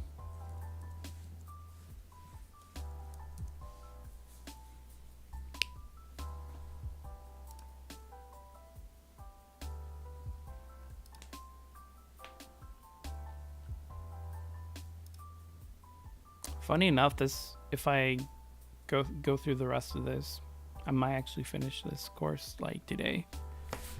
We'll see, I guess. You may have noticed in the last challenge that there are several other syntax differences from HTML inline styles in addition to the style attribute set to JavaScript object. First, the names of certain CSS style properties use camel case. For example, the last challenge set the size to the font with font size instead of font size hyphened. Words like font size are invalid syntax for JavaScript object properties, so React uses camel case. As a rule, any hyphened style properties are written using camel case in JSX. All property value length units like height, width, and font size are assumed to be px unless otherwise specified. If you want to use em, for example, you would wrap the value in the units in quotes like font size. Double quotes for em, other than the length of values that default to px.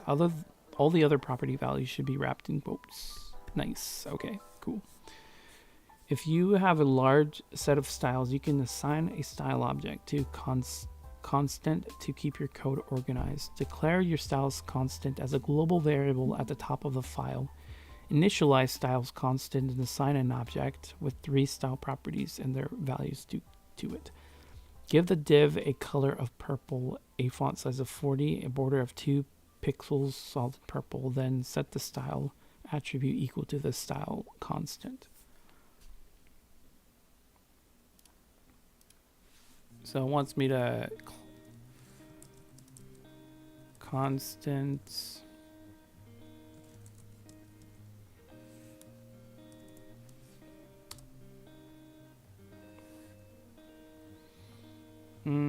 let's see, object color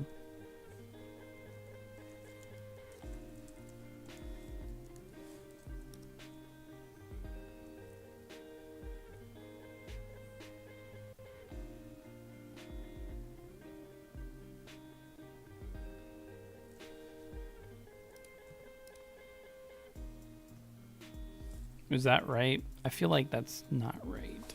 But that would make sense though, right? Unless I'm like completely retarded or something and I got everything wrong.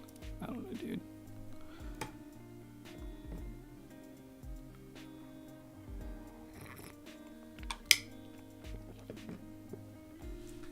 Dude, if it wasn't for this coffee, I'd be yawning all the whole stream. Let's see. Set the style attribute equal to the style constant. Do I just use single? I guess so. It's kind of treated as like a object, right?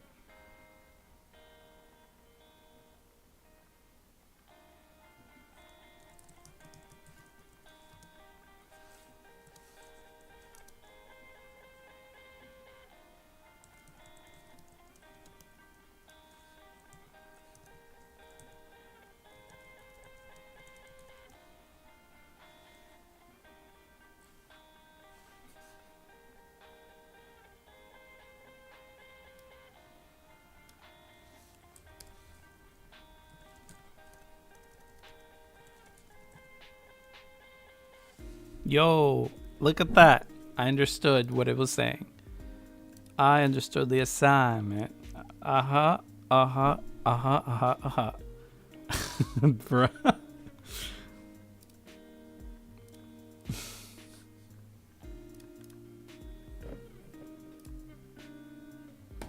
Nice. Big brain, guys. Big brain. Nah, not really big brain because it's like one of the easiest parts of React.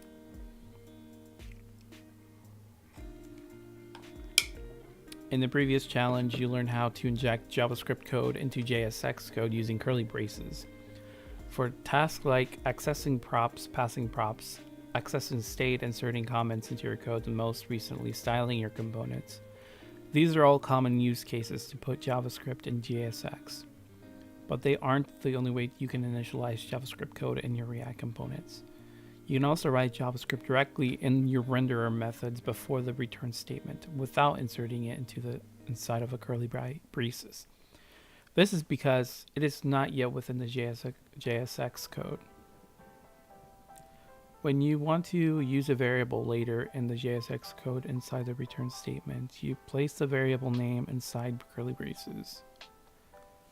In the code provided render method, it has an array that contains 20 phrases to represent the answers found in the classic 1980s 8-ball toy. Oh shit, look at this. It's within an array, okay? The button click event is bound to the ask method. So each time the button is clicked, a random number will be generated and stored as the random index. Okay, that makes sense. On line 52, which is right here, delete the string, change me. Okay.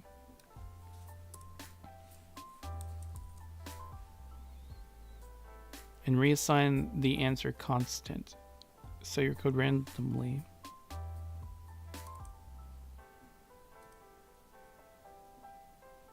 Access a different index of possible answers. Reassign the answer constant so your code randomly accesses a different index of possible answers array each time the component updates. Finally, insert the answer constant inside the p tags.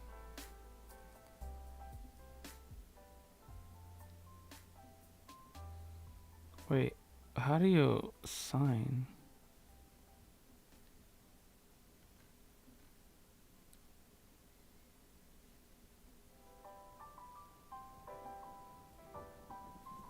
So does it want me to like...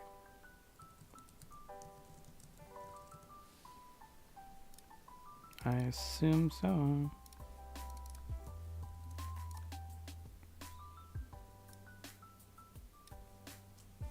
I'm just gonna leave that as is. There's no point. And then I'm assuming it wants me to render. Insert the answer constant inside the p tags.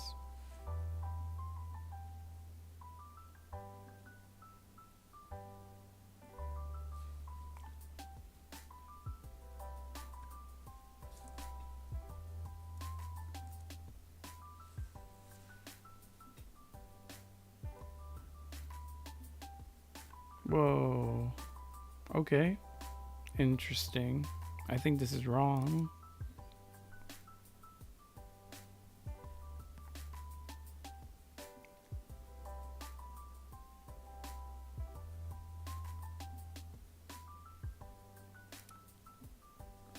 I'm almost there though.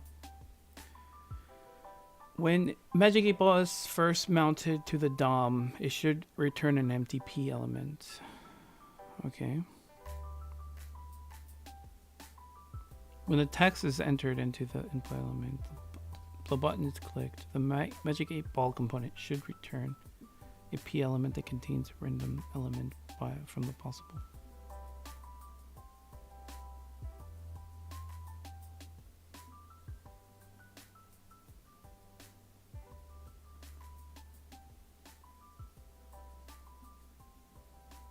Hmm.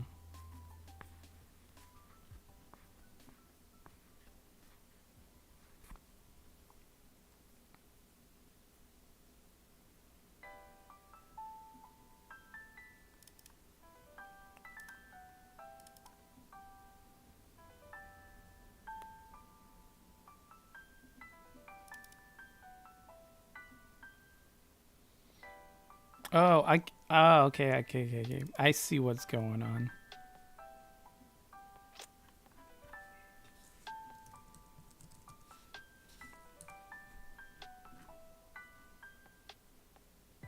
Random index. I know I'm gonna have to use this somehow with possible answers.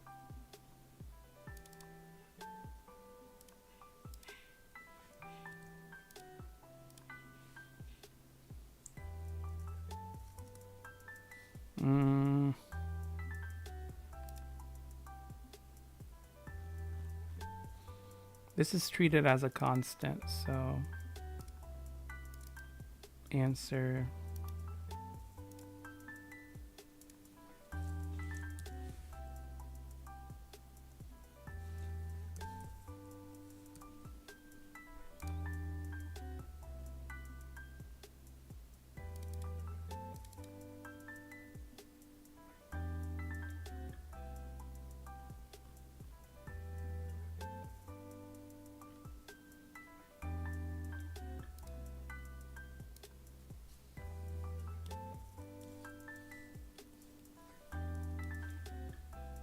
No, I think I'm close. I'm like super close.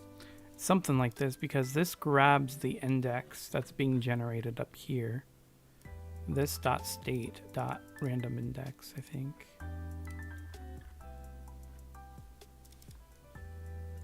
It should grab it, and then answer should grab the random index.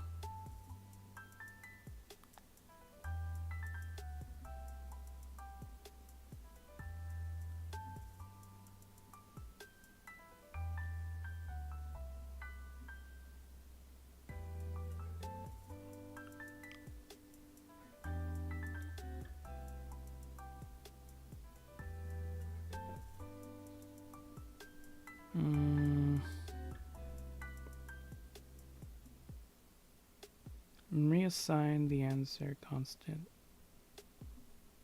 So the random access is different.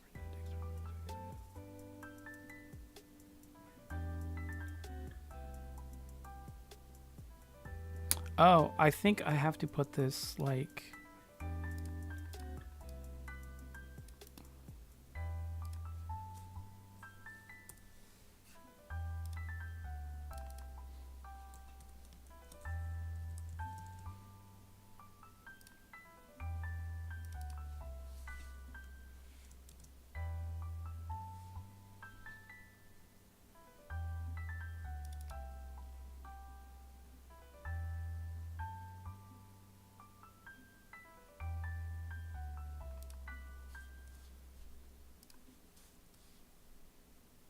There we go. Yeah, I figured this was it.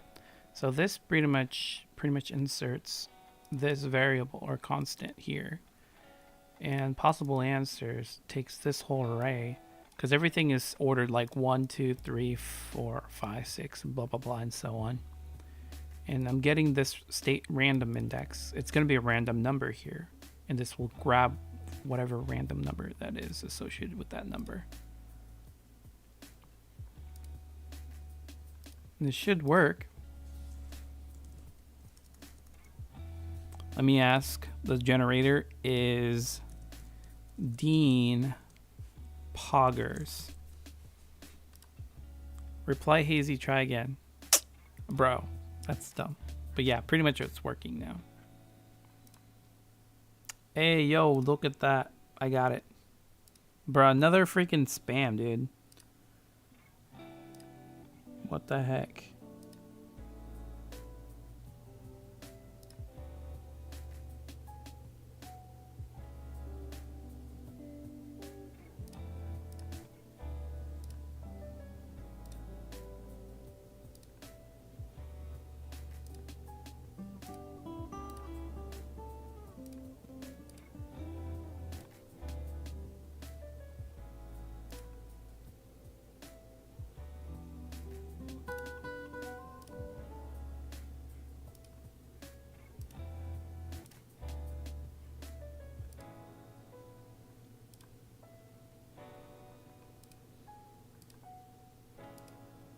Dude, what is up with all these like spam bots? Like, bro, come on.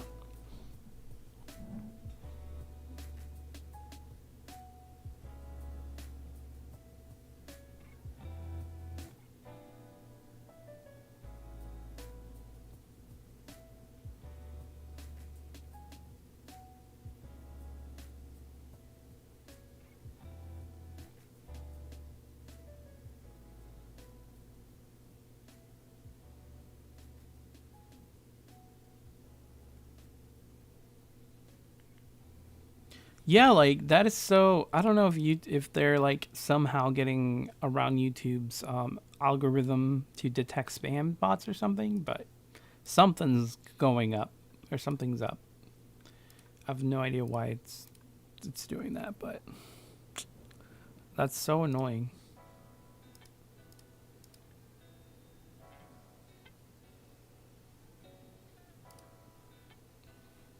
And the thing is that like it's gonna be very difficult to like get rid of them because they're always generating a new account of some or something. Google needs to do something about this.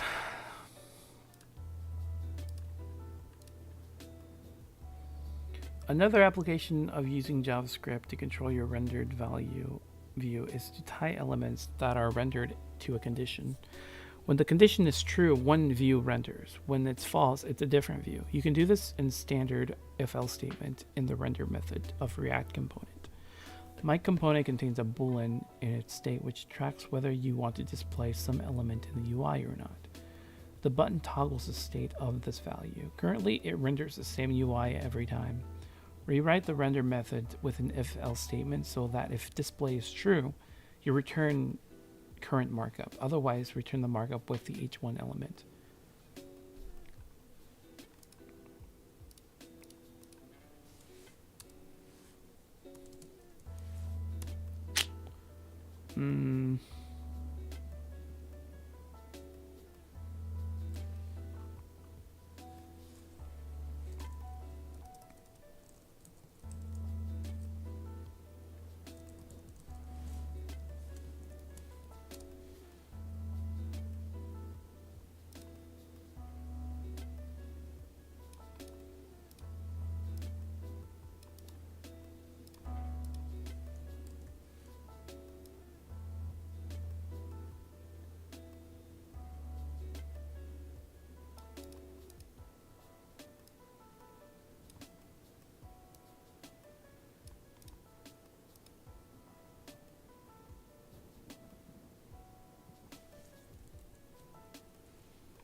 If this is true, show this.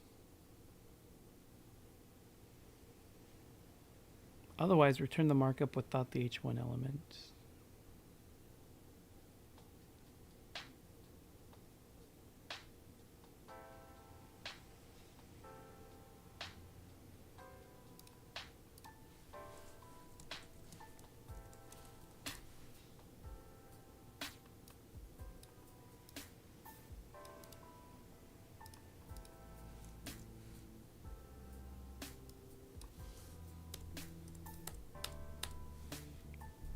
It would make sense if I had this as a constant.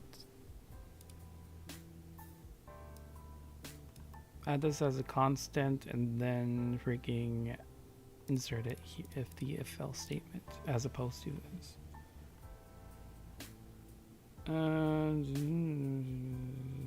The state display.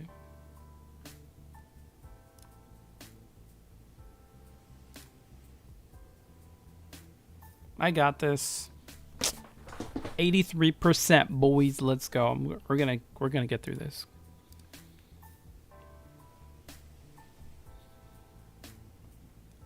The if-else statements worked in the last challenge, but there's more concise way to achieve the same results. Imagine that you are tracking several conditions in a component and you want different elements to render depending on each of those conditions.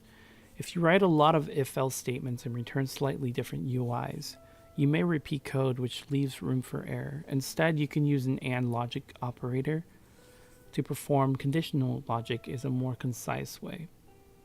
This is possible because you want to check if a condition is true, and if it is, return some markup. Here's an example.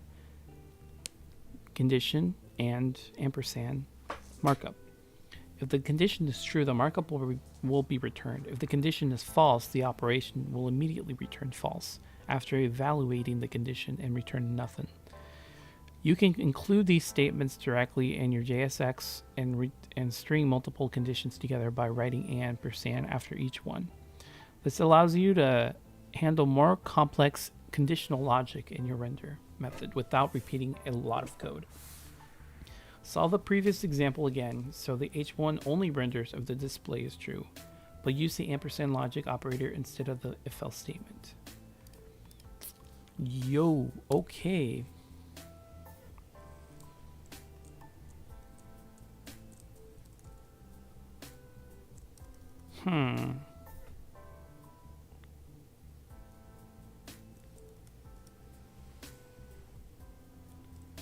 It would have to be something like this state display.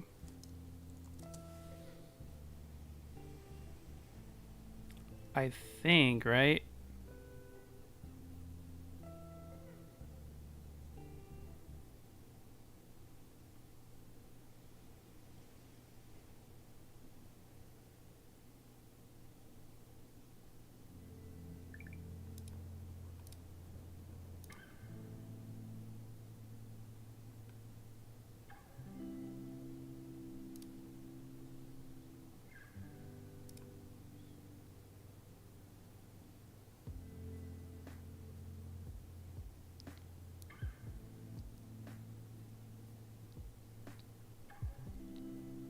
When display is set to false, only a div and button should render.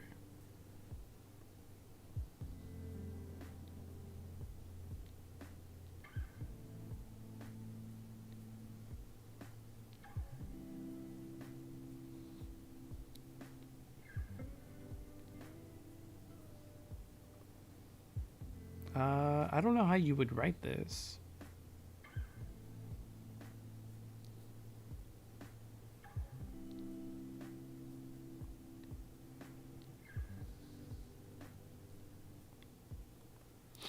The only other method I know how you would write this is this.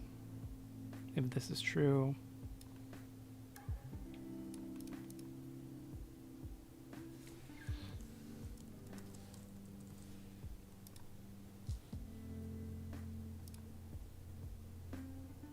I don't know how exactly it wants me to write this.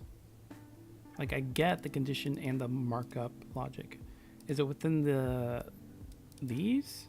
That would make no sense, because this is like...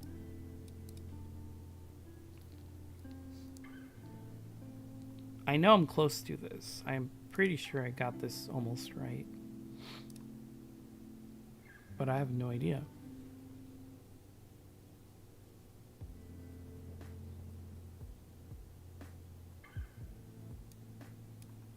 Oh, so it does expect me to put it within the markup. Okay. Well, shit.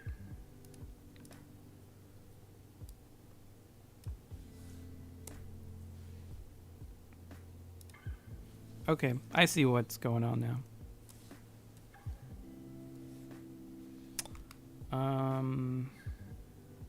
Within curly brackets. That is so weird. I don't know. I'm not used to seeing it like that, but okay, sure.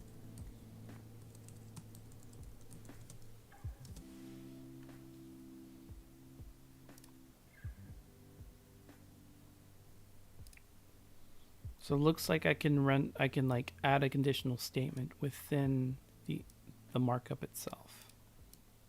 I don't know why I accepted that as false, but sure. I guess I just ignored it.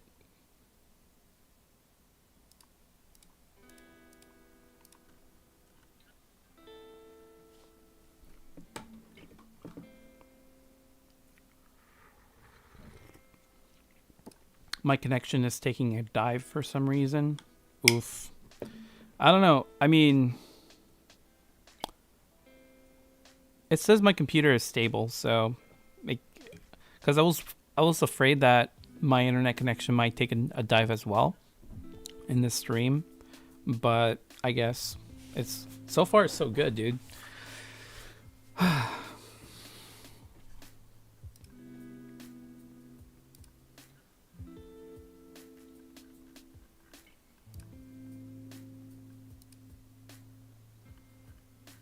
Now we're learning some ternary expressions. Oh, she. Okay.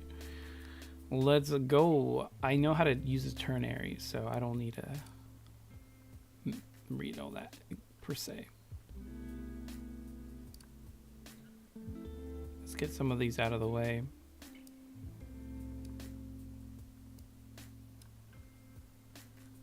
Okay, so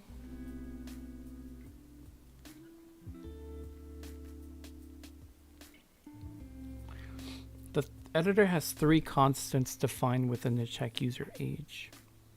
Components render method. They are called button 1, button 2, and button 3. Each of these is assigned a simple JSX expression representing a button element.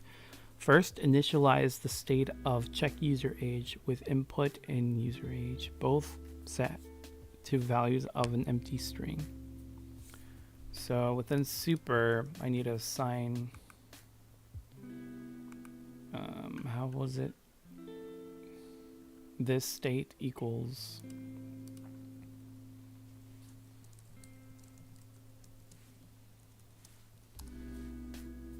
oh shit.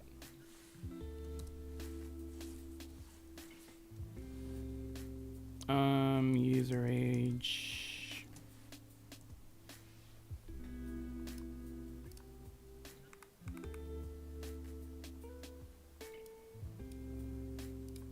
Because everything else is like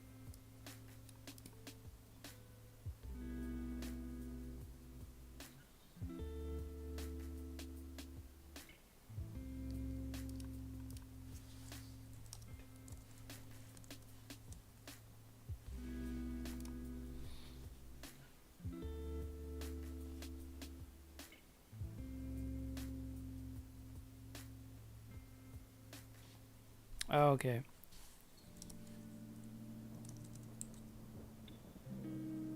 Oh no, Marion. I got this right. It should be just those two. It's referring to this right here, this component. Okay, so this is right. I know that for sure.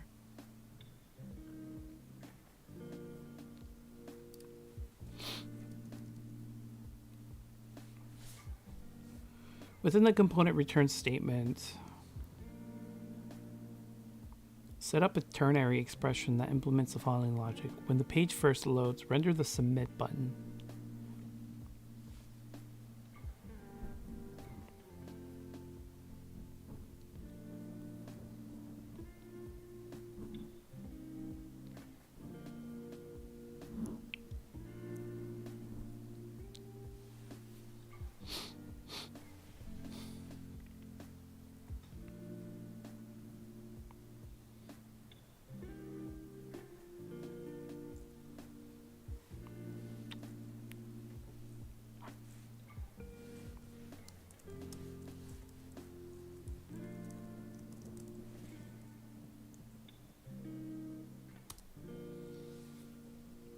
Render the submit button when the user enters their age and clicks the button.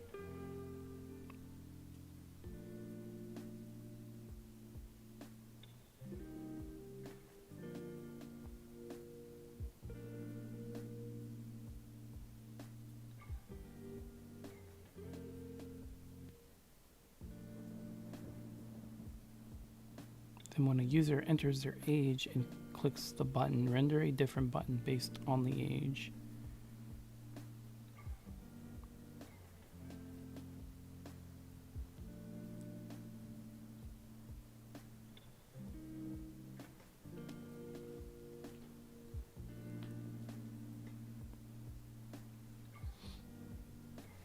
All right, so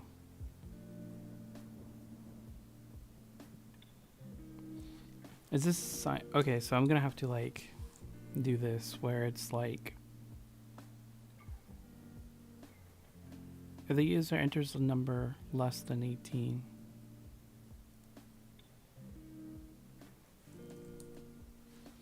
So be this.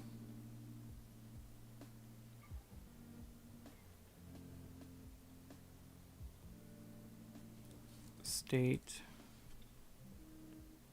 I think it was user age, right?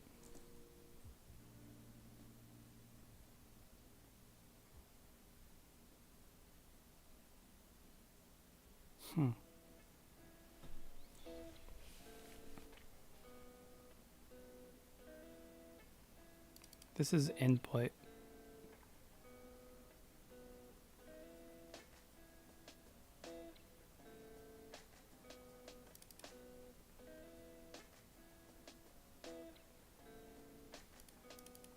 Yeah, so I'm using user age. Okay. Just double checking. Less than 18. Let's see. Less. If the number is less than enter button 3. Oh, I don't need to do that. I just call button 3. Else.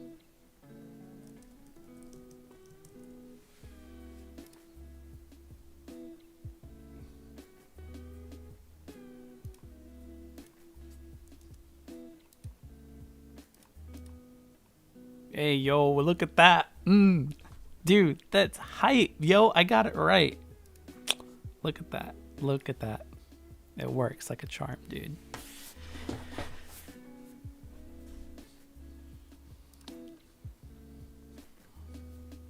Like I said before in other streams, it's all about memorization. And if I don't practice this, I'm going to forget it. So.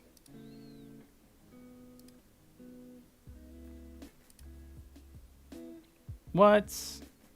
Okay, so what the... Okay, so apparently it's not right, according to this. What did I do wrong?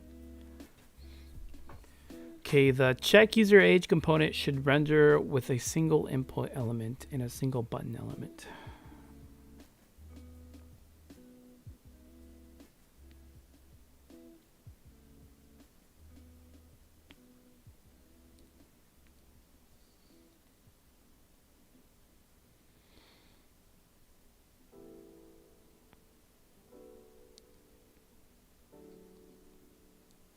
Okay, so something's off.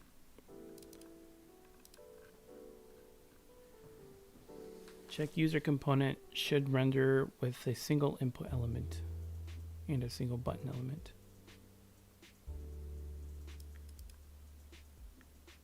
And a single button element.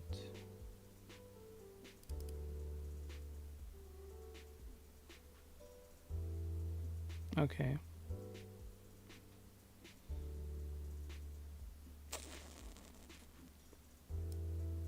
Is this wrong or something? I mean, it's working, right? Okay, so far this is right. When a number of less than 8 is entered into the input element and the button is clicked.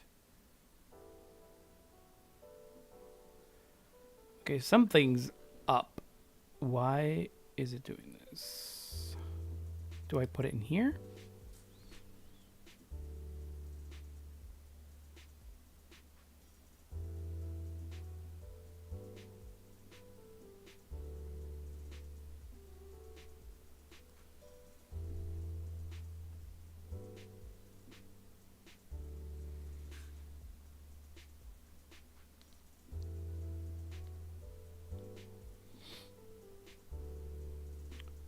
And a button's clicked. The button enter text should read, "You shall not pass." When a number greater than or equal to 18 is entered, the button is clicked. The button is once the number has been submitted, the value of that input is once again changed. The button should return to reading submit. Okay, something's... Okay, what the fuck am I doing wrong, dude? I thought I was right. I mean, makes sense, right? Why isn't it working? I guess... Let me check. Okay, I get the condition. That's fine. But how the fuck is it set up?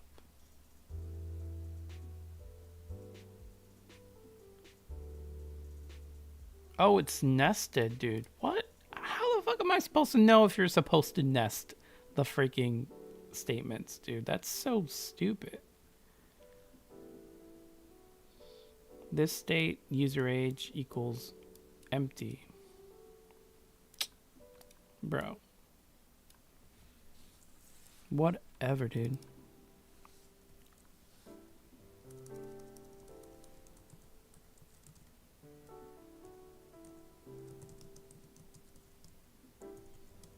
I think it was triple equals, isn't it? Yeah. That's so dumb.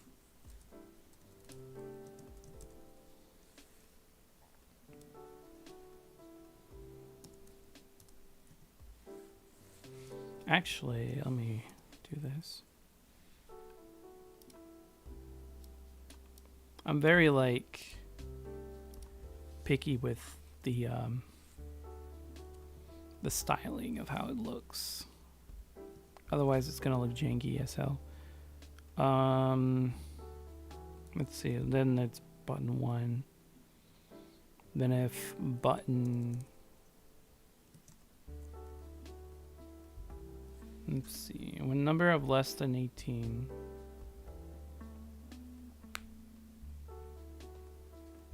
You shall not pass is button 3.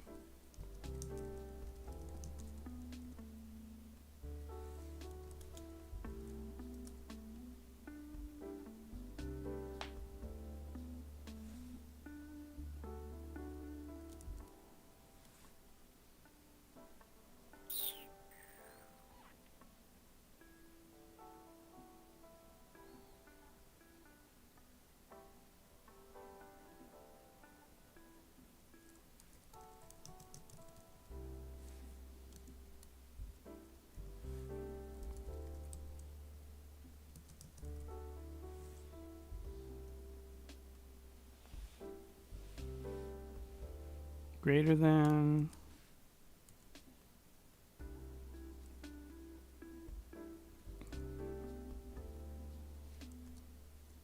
I think it was like greater than equal to.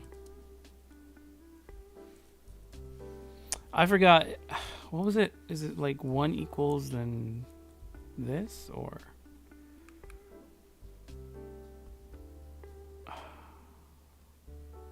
Bro, how am I supposed to know this? That's so stupid.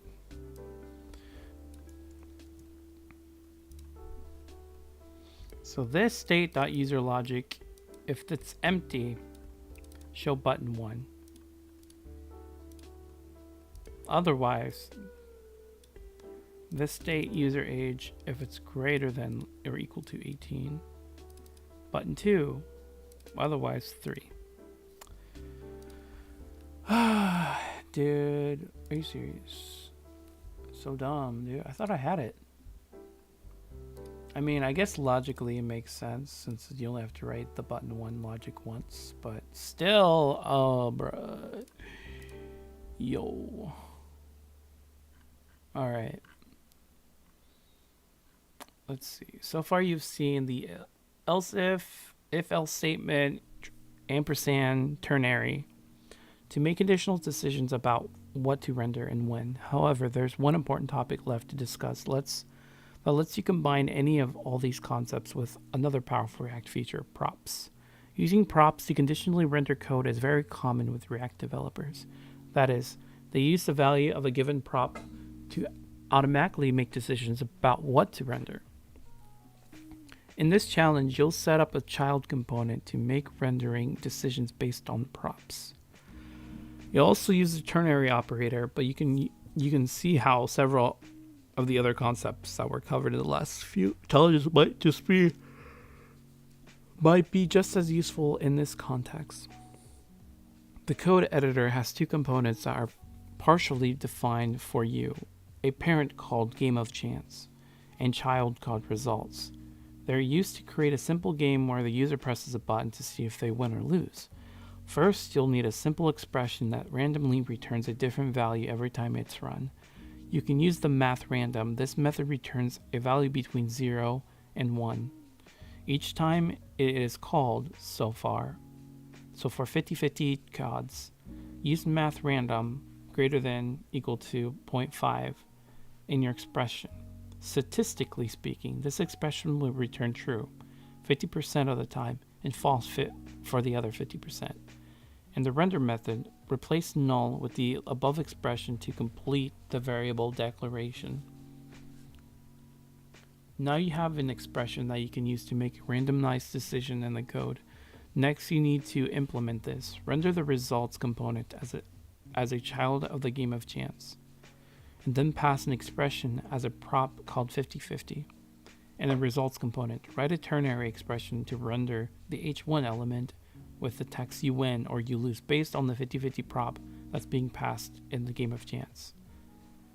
Finally, make sure that the handle click method is correctly counting each turn so that the user knows how many times they've played. This also serves to let the user know the component has automatically updated in case they win or lose twice in the row. Wow, that's a lot. I don't know how I'm gonna go about this. This is supposed to be easy stuff for a lot of developers, dude. Like for me, I'm like, bro, okay, so I kind of understand what exactly it's saying. So this guy's chance.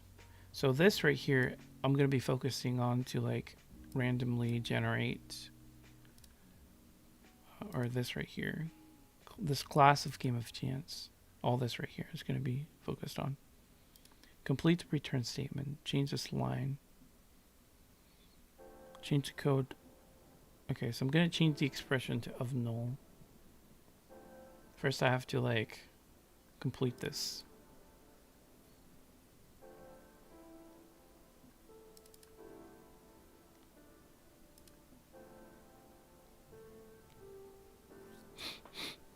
Okay, handle click. When buttons clicked, fire this right here.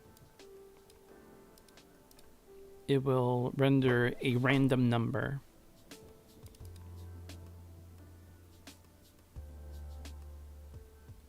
I don't know why it's passing a parameter. Do I even need this previous state?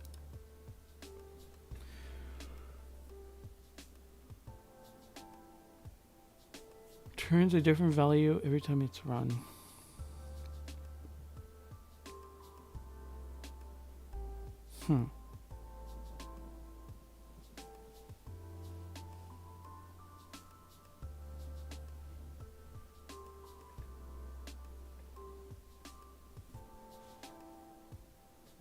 So I'm gonna have to use this right here to return something. How would I do that? Counter.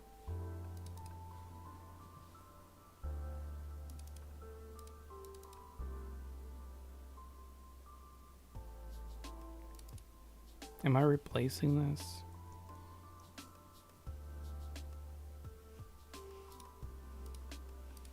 Maybe. I don't know.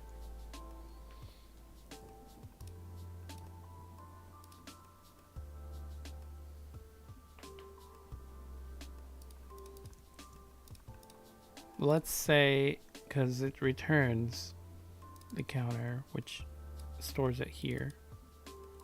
Currently the counter is 1. Set to 1, right?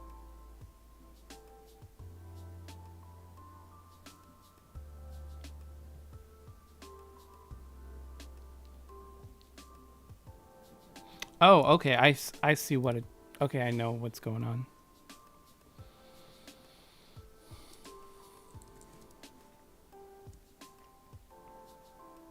I think.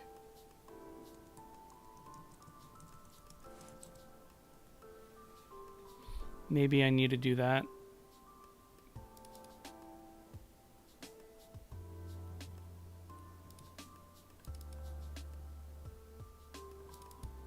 This pretty much just replaces this and returns this right here. I don't know if that's right.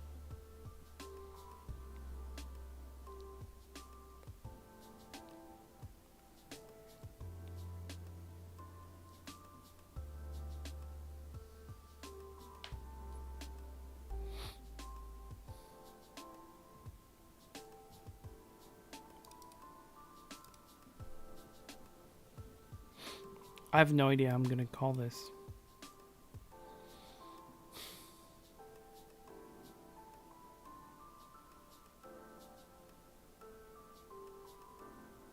In the render method, replace null with the above expression to complete the variable declaration.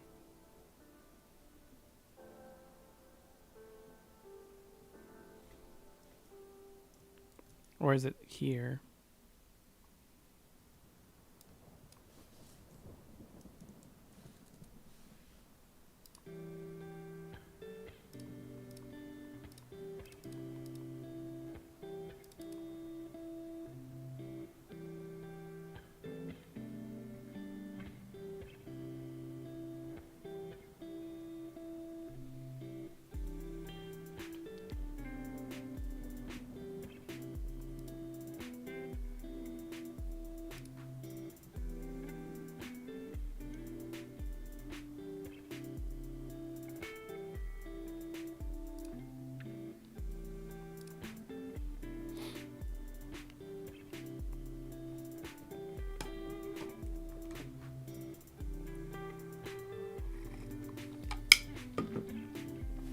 Now that you have an expression that you can use to make the randomized decision in the code, next you need to implement this. Render the results component as a child of game of chance.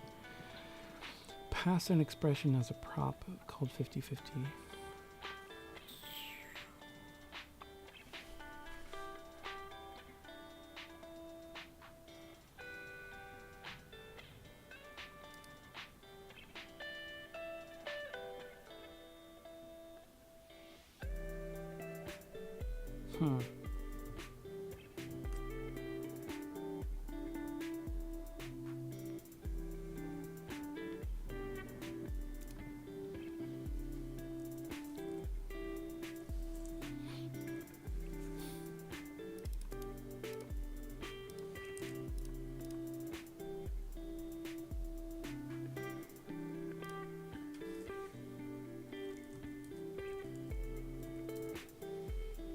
I think that's how you write that.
I think that's property.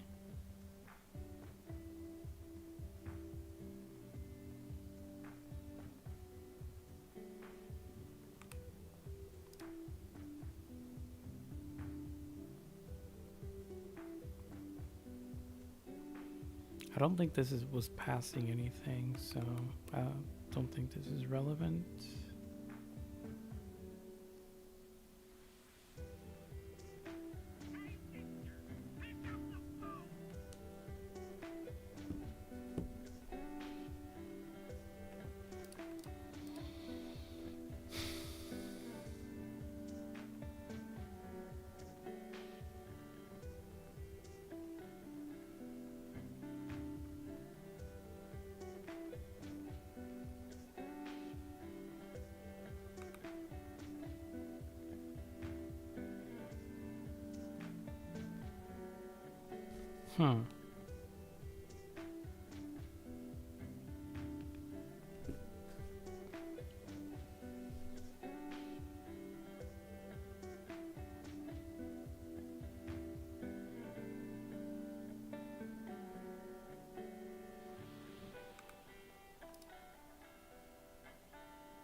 think it was this right here. This props dot whatever the other properties can put value.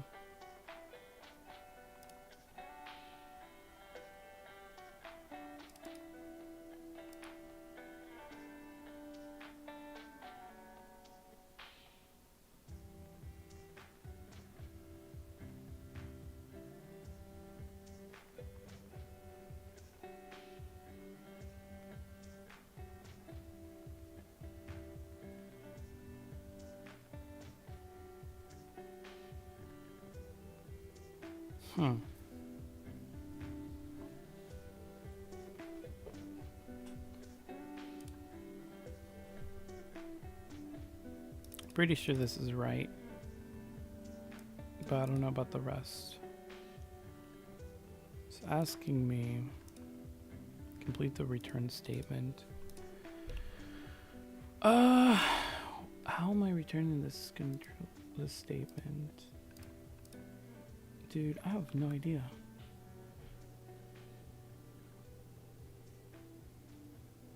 I don't think this was it.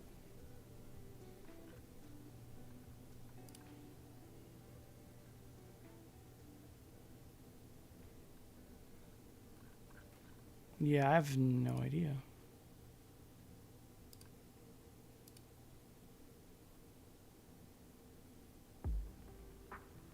Use math random with a ternary operator to return true or false.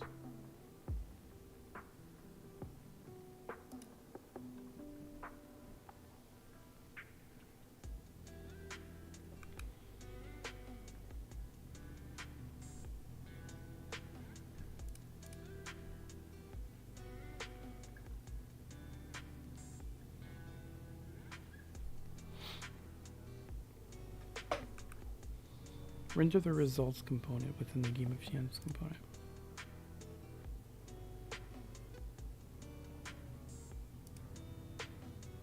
Okay, I see.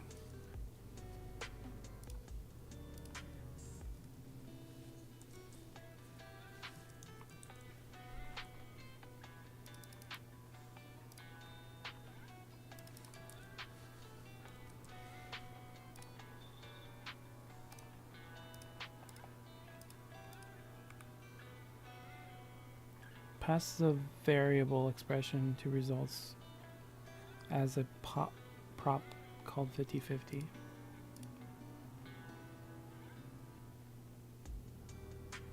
Variable expression to results.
Okay, I think I know what it's saying.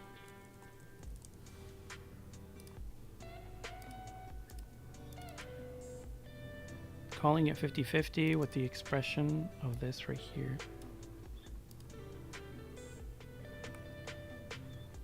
Correct the counter property for the state so that the handle click method increments by 1.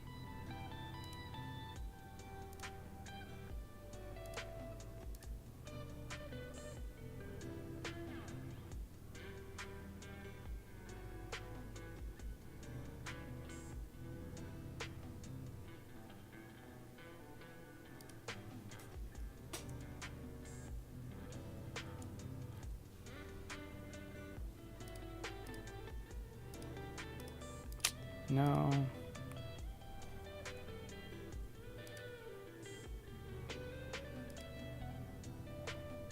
Of the state. So the handle method increments by 1.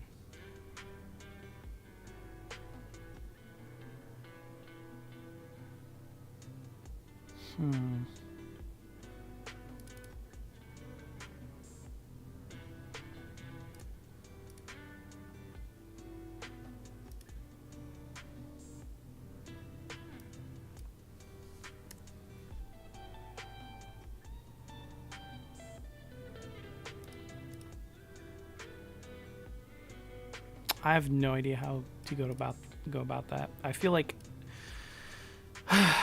I should make a construct and method and place counter +1 and replace that with this, but I feel like that's not right. Let's see. Okay, so I got that part right. Oh, okay, I'm stupid because it wasn't within like the curly brackets or the curly actually it was. It already was within curly braces, so I was right. Okay, so I got that part right. It's just that the way I did that was wrong. Should have been like that. I don't know if it's very sensitive to that. I don't think it is. So maybe just this quiz thing anyways. But I got that right. The formatting was wrong, but I got it right essentially. This stay countered +1.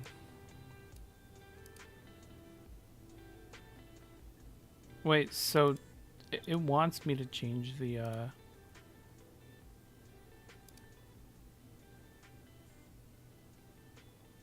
what about previous? Do I just ignore it or something?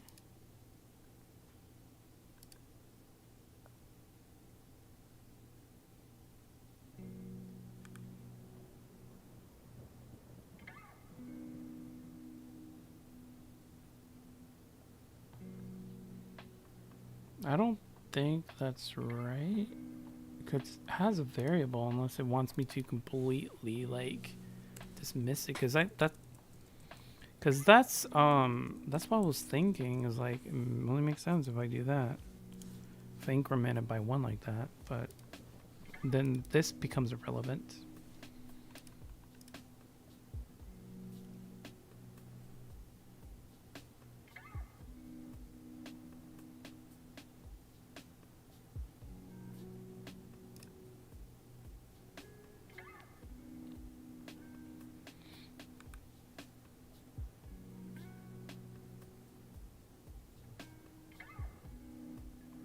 Oh, so it should be returning a boolean.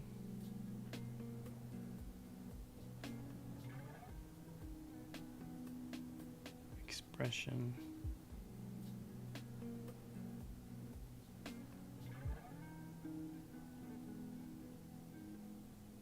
Oh, okay. I see. I see what it means now.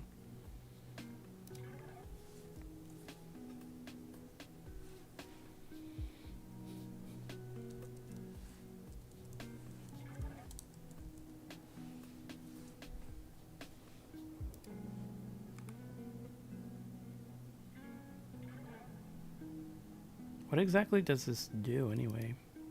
I'm curious. I'm gonna look my... Where is it? Inspect. Go to console. Oof. What I...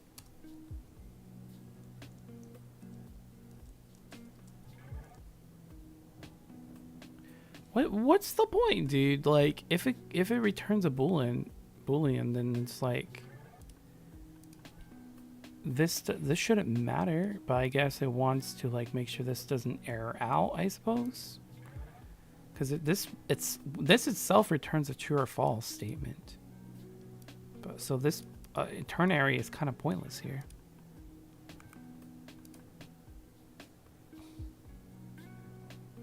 Results, 50-50 expression. I got that part right, at least.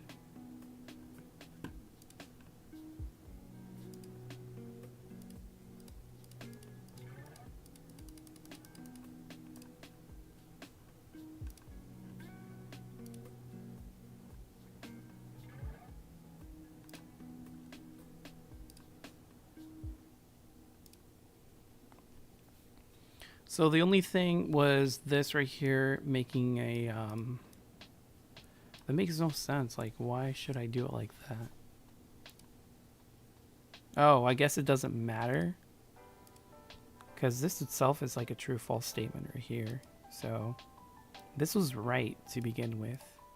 I had an assumption that this was it, but because it had previous state as a like parameter, I wasn't sure if I needed to use it or if it contained anything.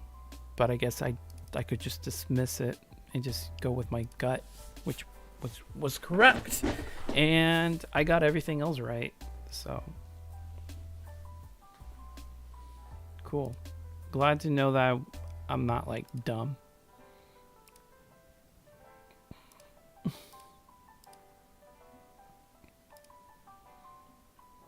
Okay, let's see. Change inline CSS conditionally based on component state. At this point, you've seen several applications of conditional rendering and the use of inline styles. Here's one more example that combines both of these topics. You can also render CSS conditionally based on the state of a React component.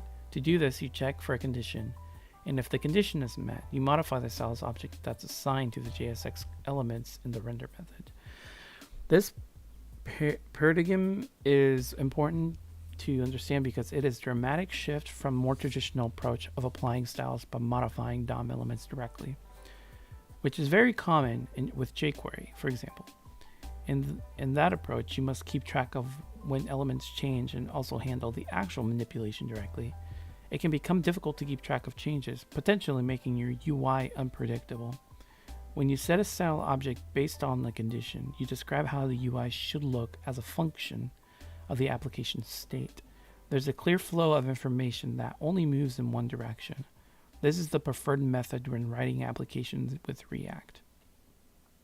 The code editor has simple controlled input component with a styled border. You want to style this border red if the user types more than 15 characters of text in the input box. In a condition to check for this, and if the condition is valid, set the input border style to 3 pixels solid red. You can try it out by entering text in the input. Okay. The input tag should be styled with a border of 13 longer than 15 characters. Okay, I got you. Let's see. What was it again?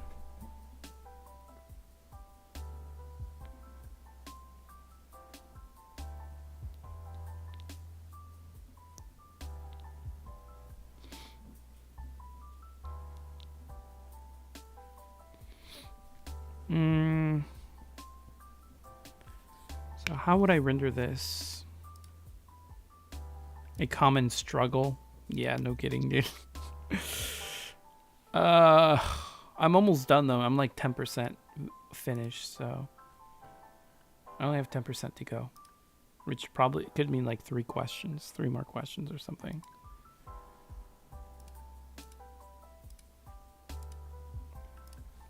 Just a little bit more to go and I should be good.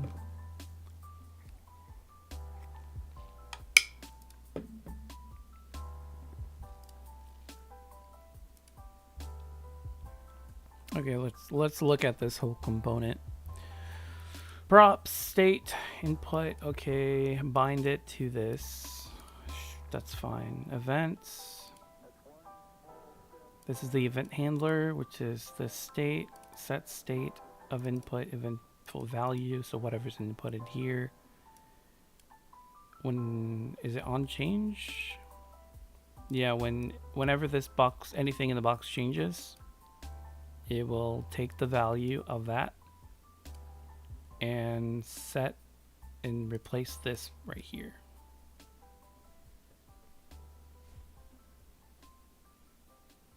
Render. This is the current input style. So just by this itself, I can assume that I can just, because a let statement lets me like, this can constantly be changing, and because it's within a object, I can just input style dot border, and then change the text based on if it's more than the amount. So change the scope below the line.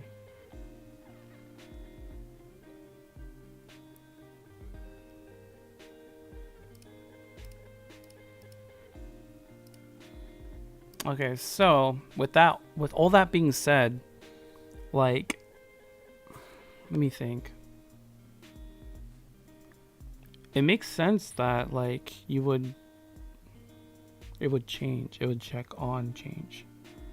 So it makes sense to add this to here, but I don't know if this makes any sense.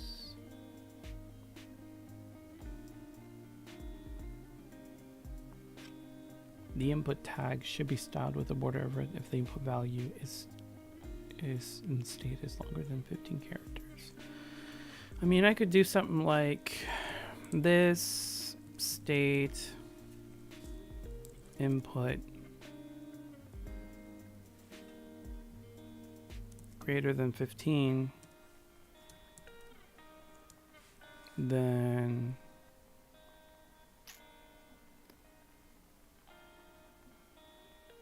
I don't know. Should I use a ternary? It doesn't make any sense if I use a ternary, does it?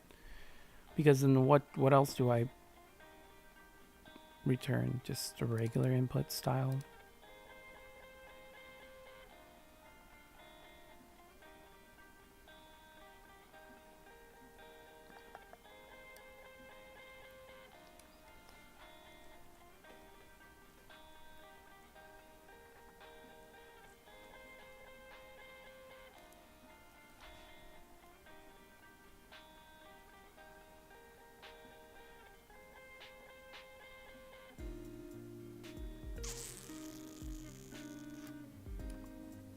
Let me check. If this state input is number is or characters is longer than 15.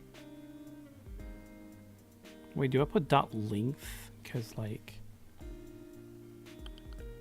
I need to check something. I don't know if I can like, let me see. Let's say I put something like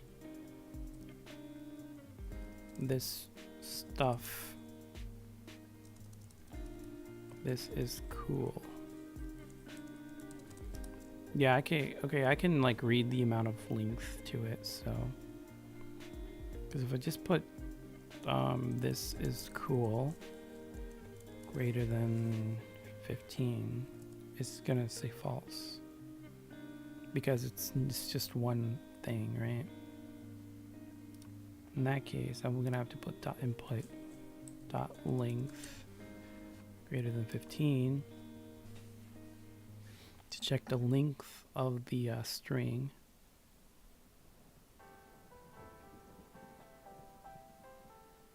And then if it is, then I'd put input style equals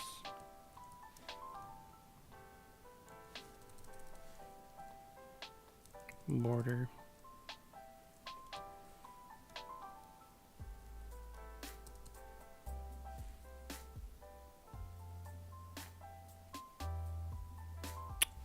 You know what? I'm gonna double check again. I feel like this. Let's say put let's.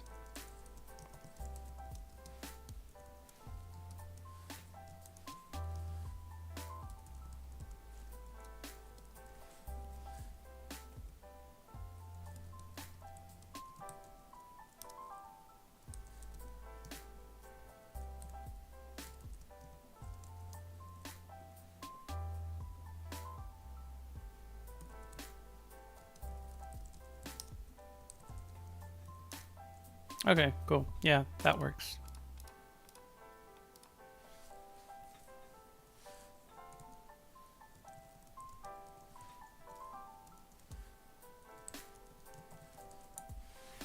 Otherwise, it just stays the same, right? I mean, that makes sense, right? If the length is more than 15, then use this right here. Just replace this right here, the border. This text with this. Otherwise, just keep the same.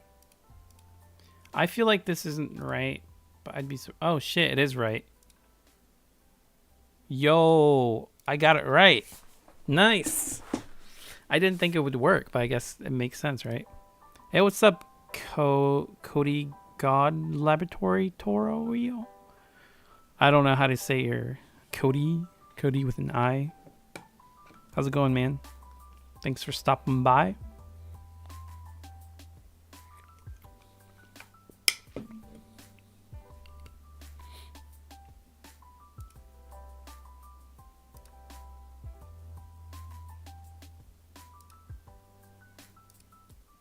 Like, getting things right in this little in free code camp is like dopamine to my brain.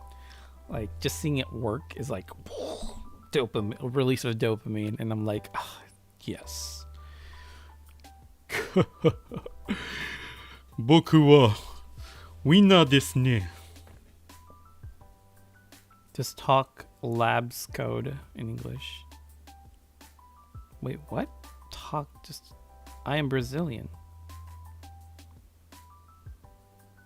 Labs code in English?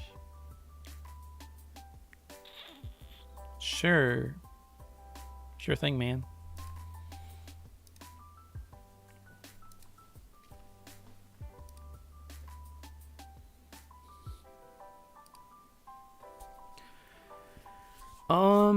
Let me see. Okay, conditional rendering is useful, but you need your components to render an unknown number of elements. Often in reactive programming, a programmer has no way to know what the state of an application is until runtime, because so much depends on a user's interaction with that programmer. Programmers need to write their code to correctly handle that unknown state ahead of time.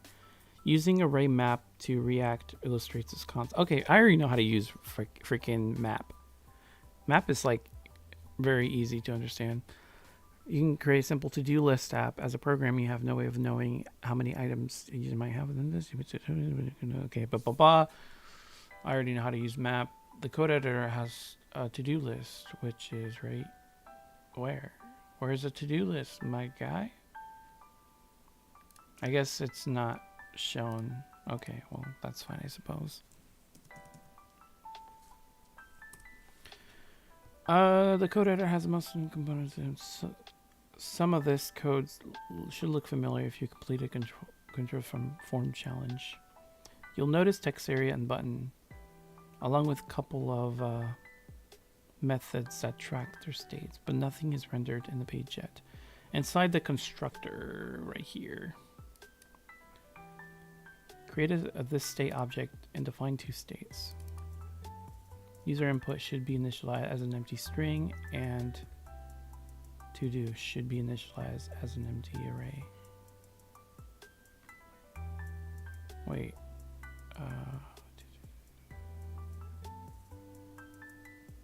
And then inside the constructor,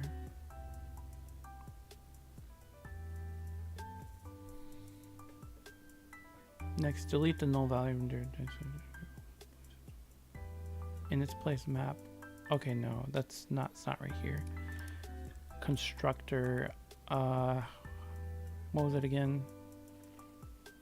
Okay, it's talking about this right here.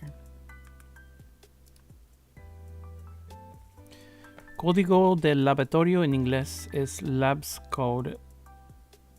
Is this course for free? Ah, okay, I understand now. I know how to speak, or I know how to read a little bit of English, I mean Spanish, so. I don't know about Brazilian. I don't know how different the language is. I don't know. But is this course free? Yes, it is free. It's called Free Code Camp. If you go to Free Code Camp in Google, should be the first one right here. There you go. You can look at the curriculums of different stuff that they have. It's pretty cool. It's really good to learn how to code. I'm learning how to do React right now, so.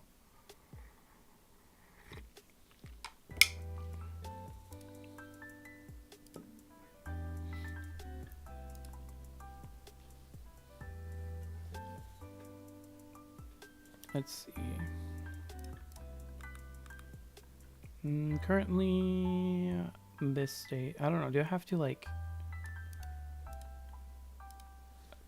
Do I have to like declare? Yeah, I guess so.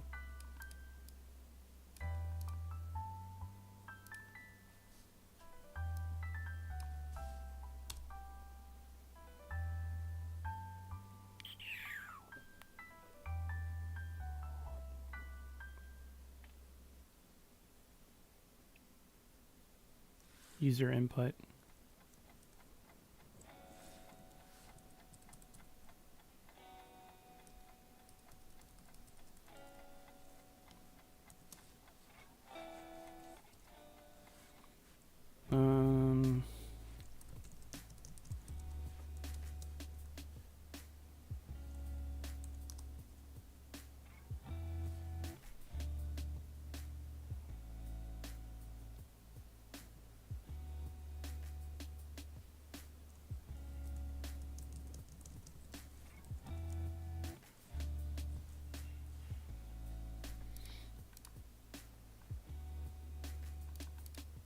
User input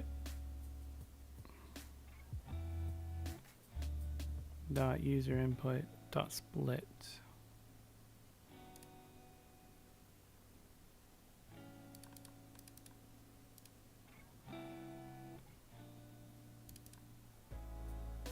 Okay, so whatever is being typed in the value, this dot state dot user input. Okay, right here. It will put it in here as a string, and then it will split it with commas and make it into an array and store it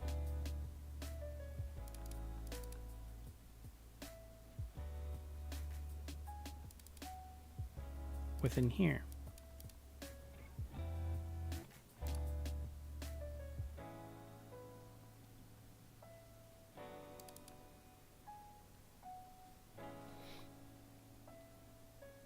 And this can like this state dot to do list.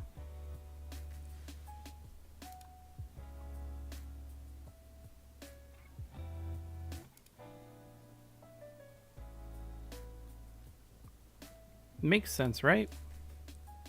Stuff, okay, works.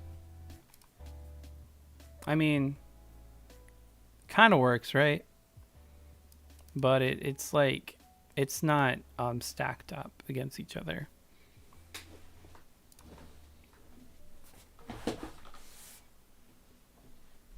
Yes, Free Code Camp is probably one of my favorite places to like learn how to do stuff. Funny enough, I didn't really learn a lot with HTML, CSS, and JavaScript just because I'm already familiar with it with my real job. So I'm just using this as a way to like brush in my skills to be better at front end development, especially with React, because I don't know much about React and I want to learn a lot about Bootstrap and like database stuff to make a whole application by myself. That's what I'm trying to do right here. Is like learn how to like make a whole app.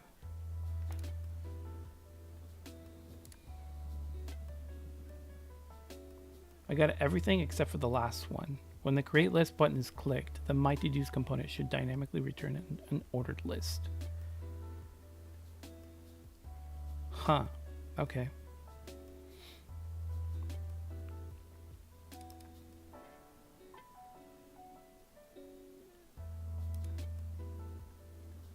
So does it want me to do like...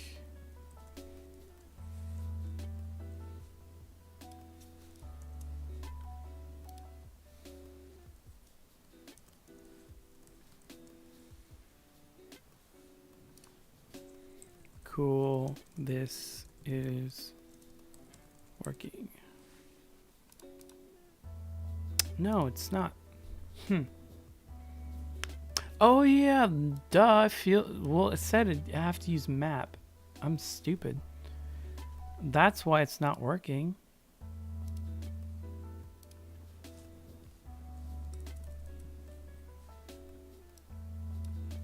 since this is an array, I have to like...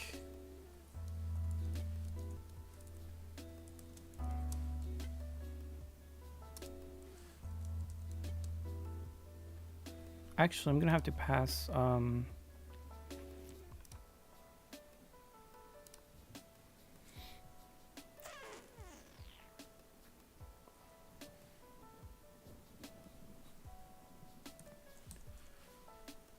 E dot what was it?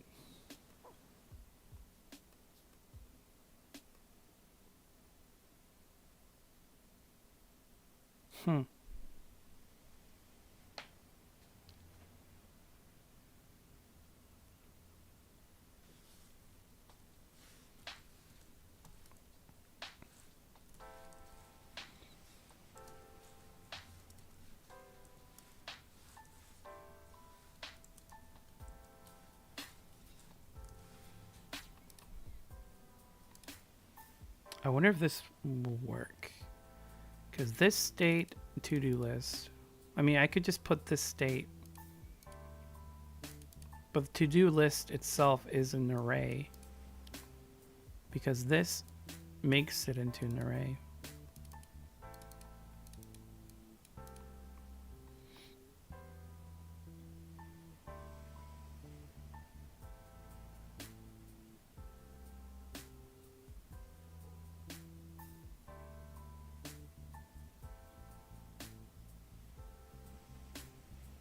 I don't know if this is gonna work. Should I wrap it the whole thing with li, or should I just wrap the e in li, because this is gonna be the list itself. Oh, I don't know. I don't know what to do. Let me try it though. Oh shit, it works. Voila. It actually works. Look at that. My assumptions were correct, but my calculations. Nice. Look at that. It's beautiful. It did exactly what I wanted it to do. I'm 94% completed.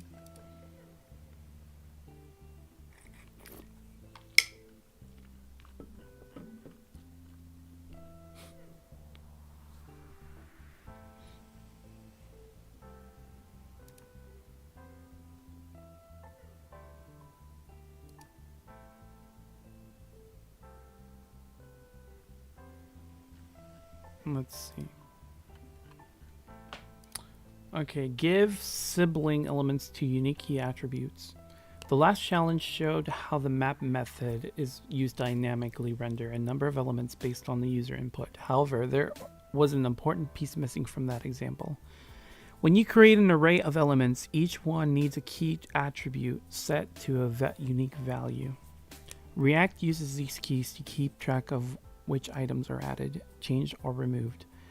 This helps make the re-rendering process more efficient when the list is modified in any way. Keynotes. Keys only need to be unique between sibling elements. They don't need to be globally unique in your application. The code editor has an array with some front-end frameworks and a stateless functional component named frameworks. Frameworks needs to be mapped to the array to an unordered list.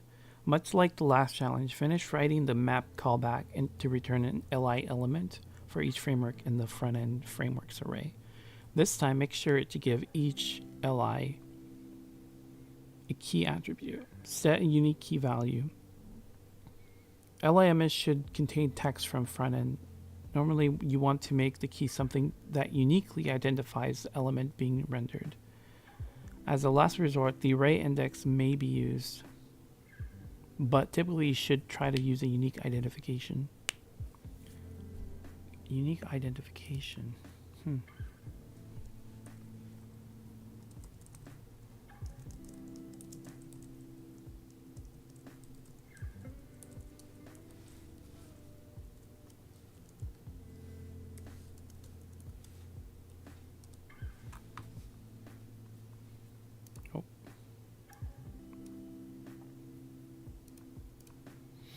All right, so I have the map here.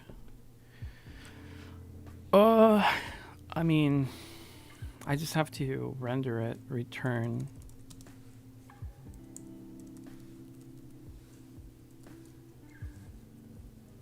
Li, kind of like I already did.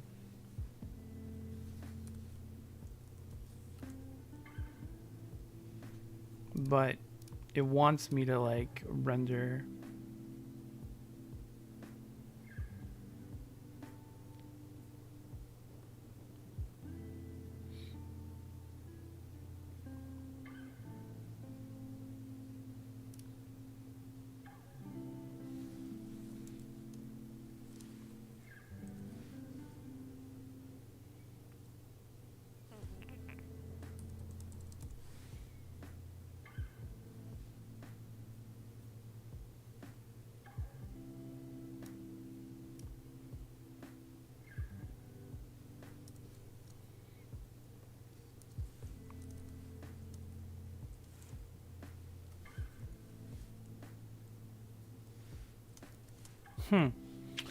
What am I gonna render it like?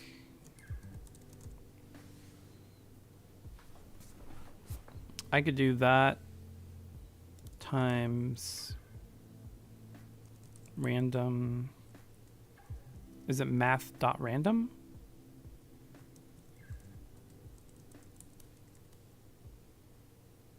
Oh, whoa, okay.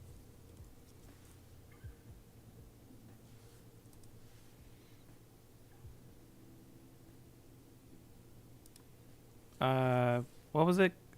Shit.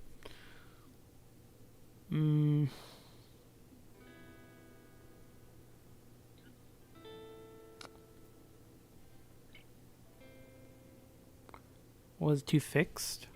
I think it was like I completely forgot how to like round in JavaScript.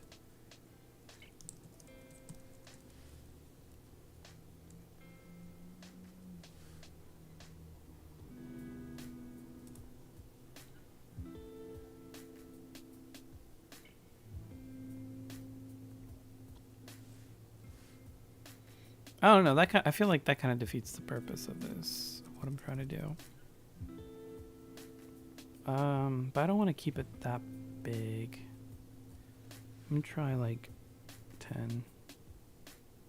Oh shit, no.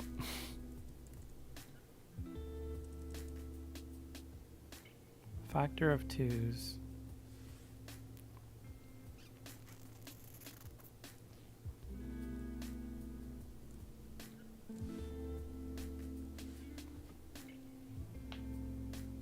I mean, that kind of works, I guess, but I don't know, dude.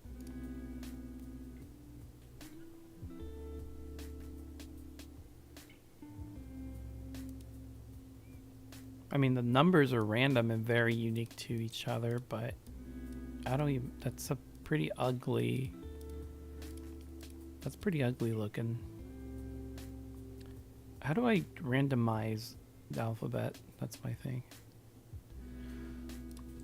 Random letter. JavaScript.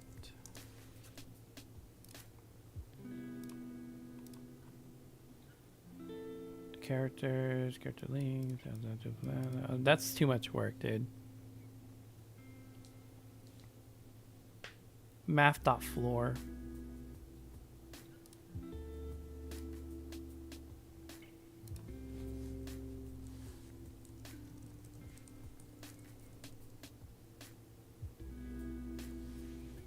Yeah, no. I'm not gonna do that. Dude, that's too much. I could just multiply it by like, I don't know, 25.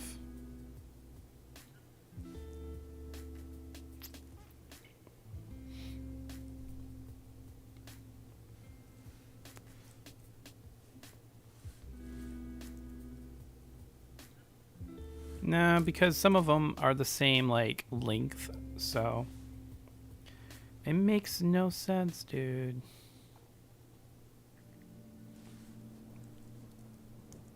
Math random.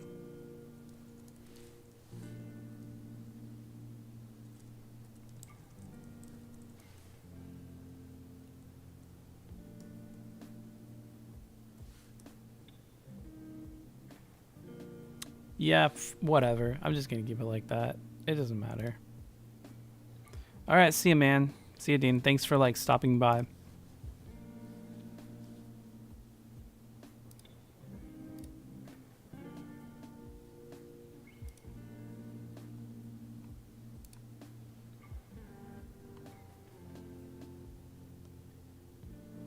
Wait, each list item should have a unique key attribute. Each list item should contain text from front end. I mean, it does contain a front text. Okay, something's off.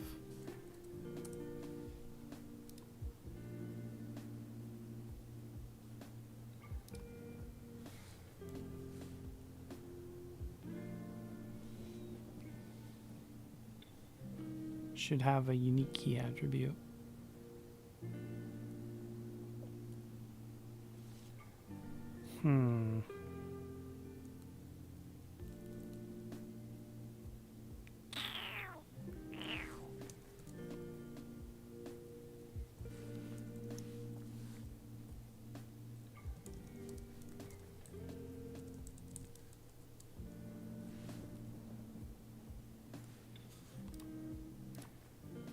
Okay, cool. Nice, it works. You don't see the actual random attribute if you like inspect it. I don't know if you can actually see it.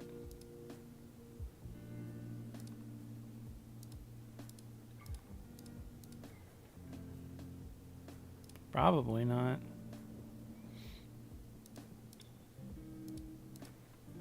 Dang, dude, you can't even see it. Okay, never mind. Never mind, dude. But I know for a fact that it randomly adds a random random key attribute. So that's fine.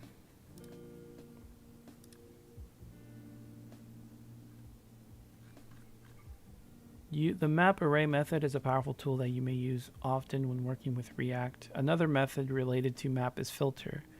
Ooh, I love filter though. I love using map and filter actually. Those are like my two favorite functions in JavaScript. They're just so handy, dude.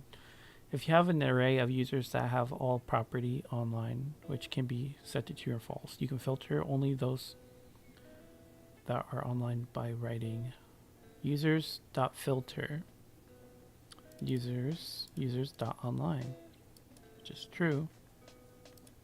In code editor, my component state is initialized with an array of users. Some users are online, some aren't. Filter the array so that you see only the users who are online. Let's see, what was it? This state dot users.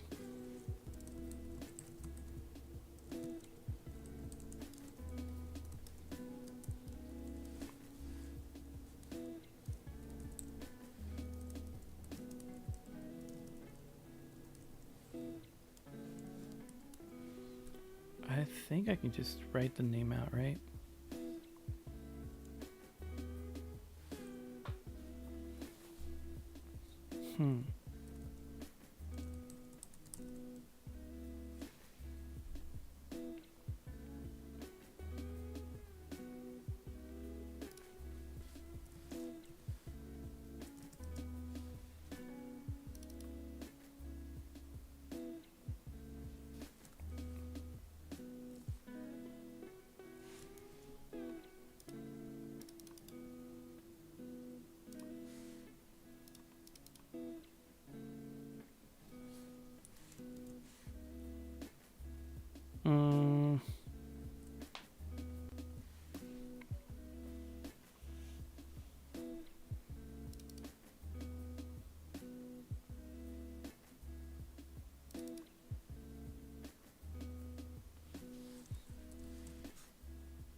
Wait, users online, rendered online.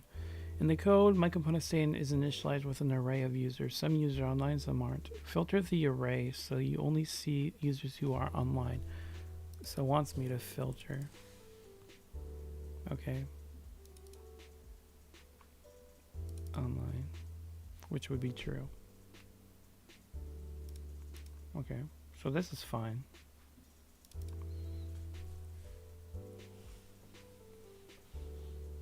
New array containing users who are online. Then map over to the filtered array.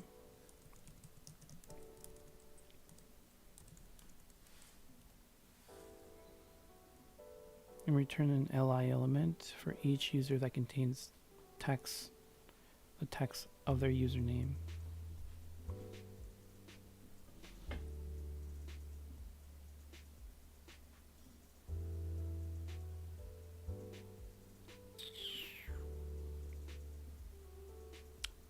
User, I guess I'll just reuse that, right?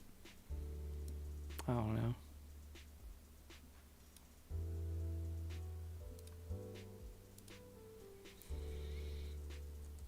User.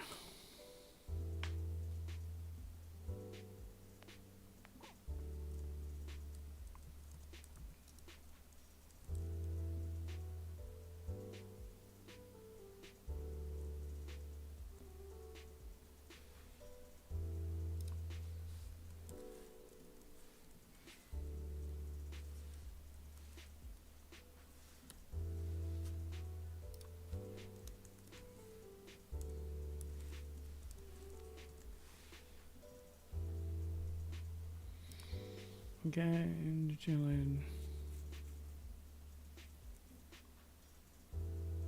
make sure to include a unique key as well. Psh, that's so dumb. I have to include a key for each user.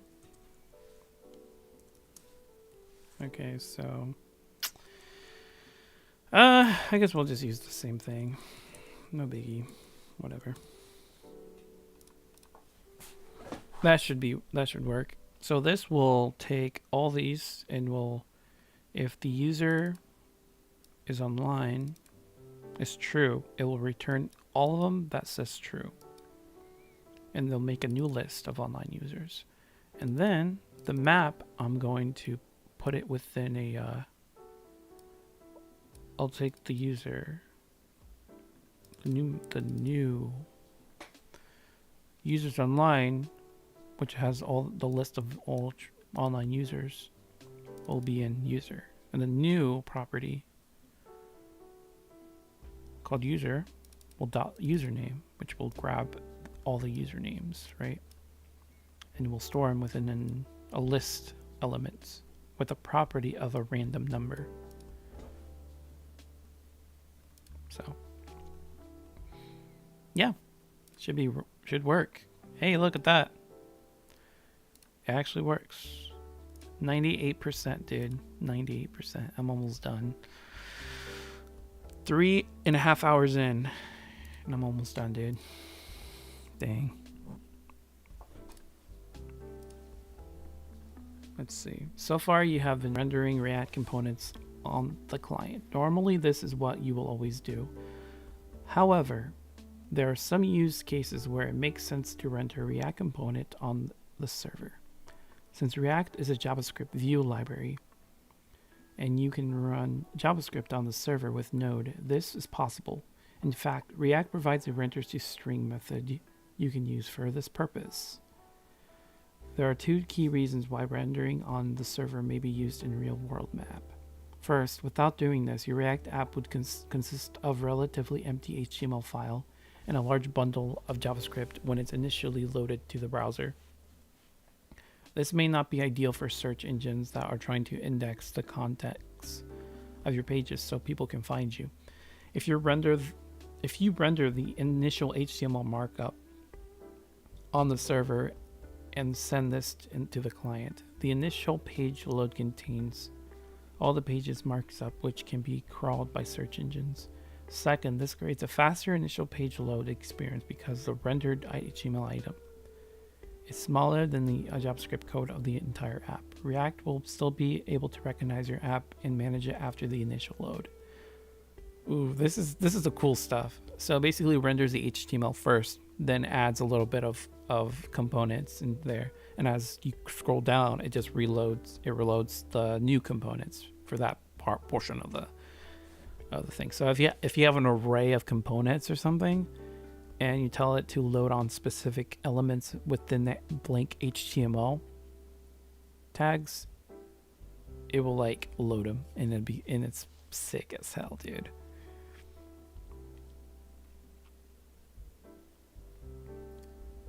After the initial load, the render to string method is provided on React DOM server, which is available here as a global object.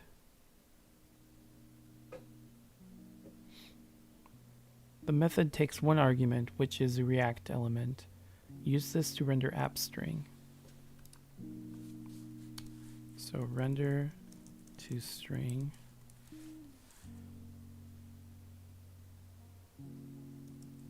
App. Wait, what?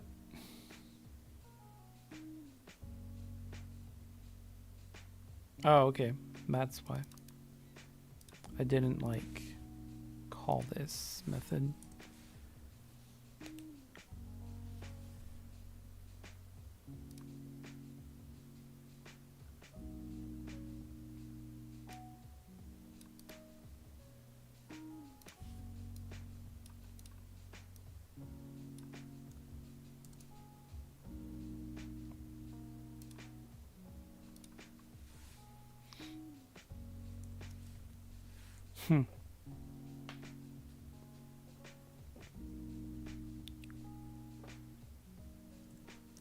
Shouldn't be just that.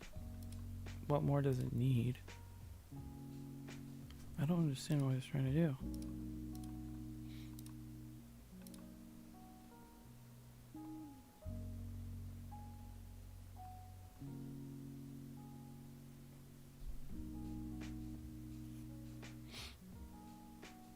The app component should render to a string using React DOM. What? I don't, dude, it's not clear what it's trying to ask me. What exactly is it trying to want me to do? It's not clear, dude. You pass a class to .render to string just like you would pass a component to render method. Oh, okay, I see. That's what it was. I'm so dumb. I completely forgot about passing it like this.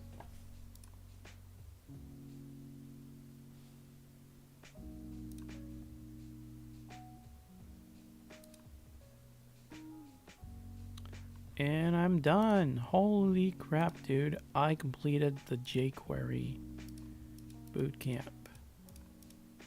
Although I'm still iffy about, what was it called? What's that one? The states. What is it called? Get input, props, constructor props. No, it's not these. What was that one? The page, I don't need this. I don't need this. I completed SaaS, software as a service, or syntactically awesome style sheets. Completed this. I need a refresher on this though, because this is like, I've only skimmed through it. Like I got everything right, and it's pretty easy, but I just need to remember how to use SaaS. jQuery is super easy. I know how to use it by heart. SaaS, I don't really use it, so I need to practice, and then I need Bootstrap. But yeah, I can't believe it. I actually completed React. So, I guess, yeah, that's it, guys. Finally completed React. Jeez, dude. Oh, I'm so tired. I need to do a lot of practice exams, though. And I have to take like the React and Redux course as well. Redux, I'm like working on Redux right now.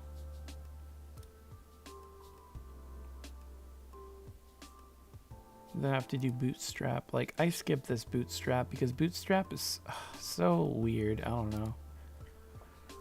But once I have all this stuff done, I should be able to do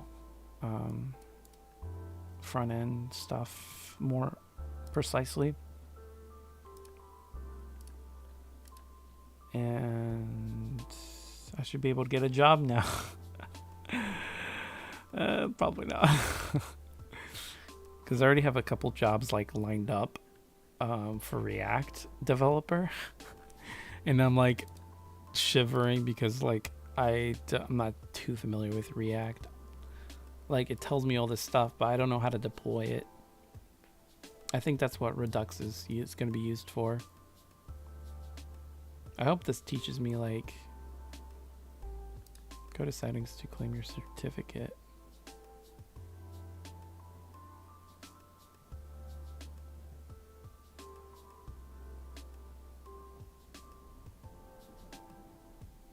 Oh, okay.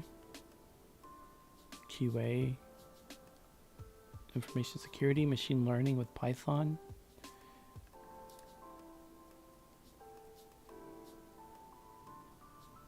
The legacy full stack certification.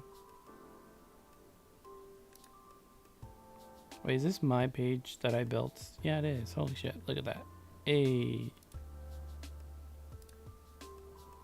You're not completing the series steps. Oh, I need to do all this stuff for legacy front end. Ah, damn, dude, that's so dumb. Whatever. Whatever, dude.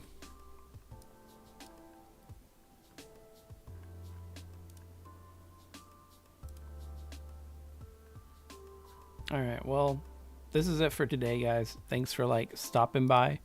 I appreciate everyone who stopped by and like chilled with me. Well, it's already 3.5 hours in. That's how long it takes to get this stuff done. But yeah. All right, guys. I'll see you guys next week or on Monday for like writing prompts and completing my writing stuff. I'm so tired right now. I'm like dead. But yeah. Hope to see you guys next week. Have a great weekend and, you know, leave a like and stuff. Oh, Lord. All right. See you guys. Peace. Oh, God, I'm so tired.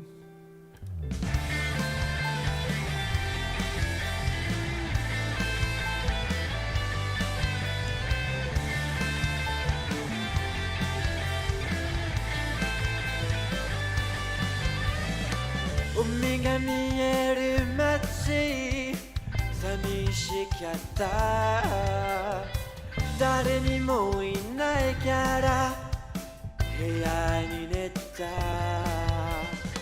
沈黙は私の頭を振り返る友達なしで風が吹いている声が聞く頭を見える今あなたはいるから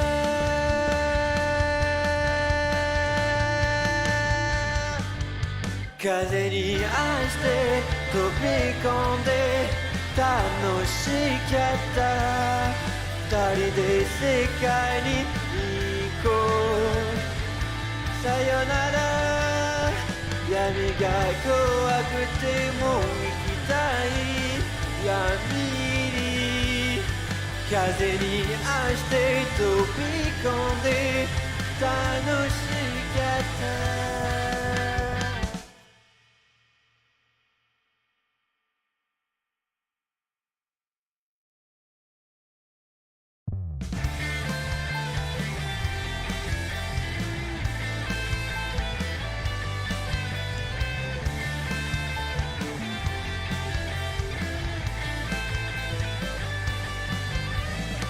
海が見える街かった誰にもいないから部屋に寝た沈黙は私の頭を振り返る友達なしで風が吹いている声が聞く頭を見える今あなたはいるから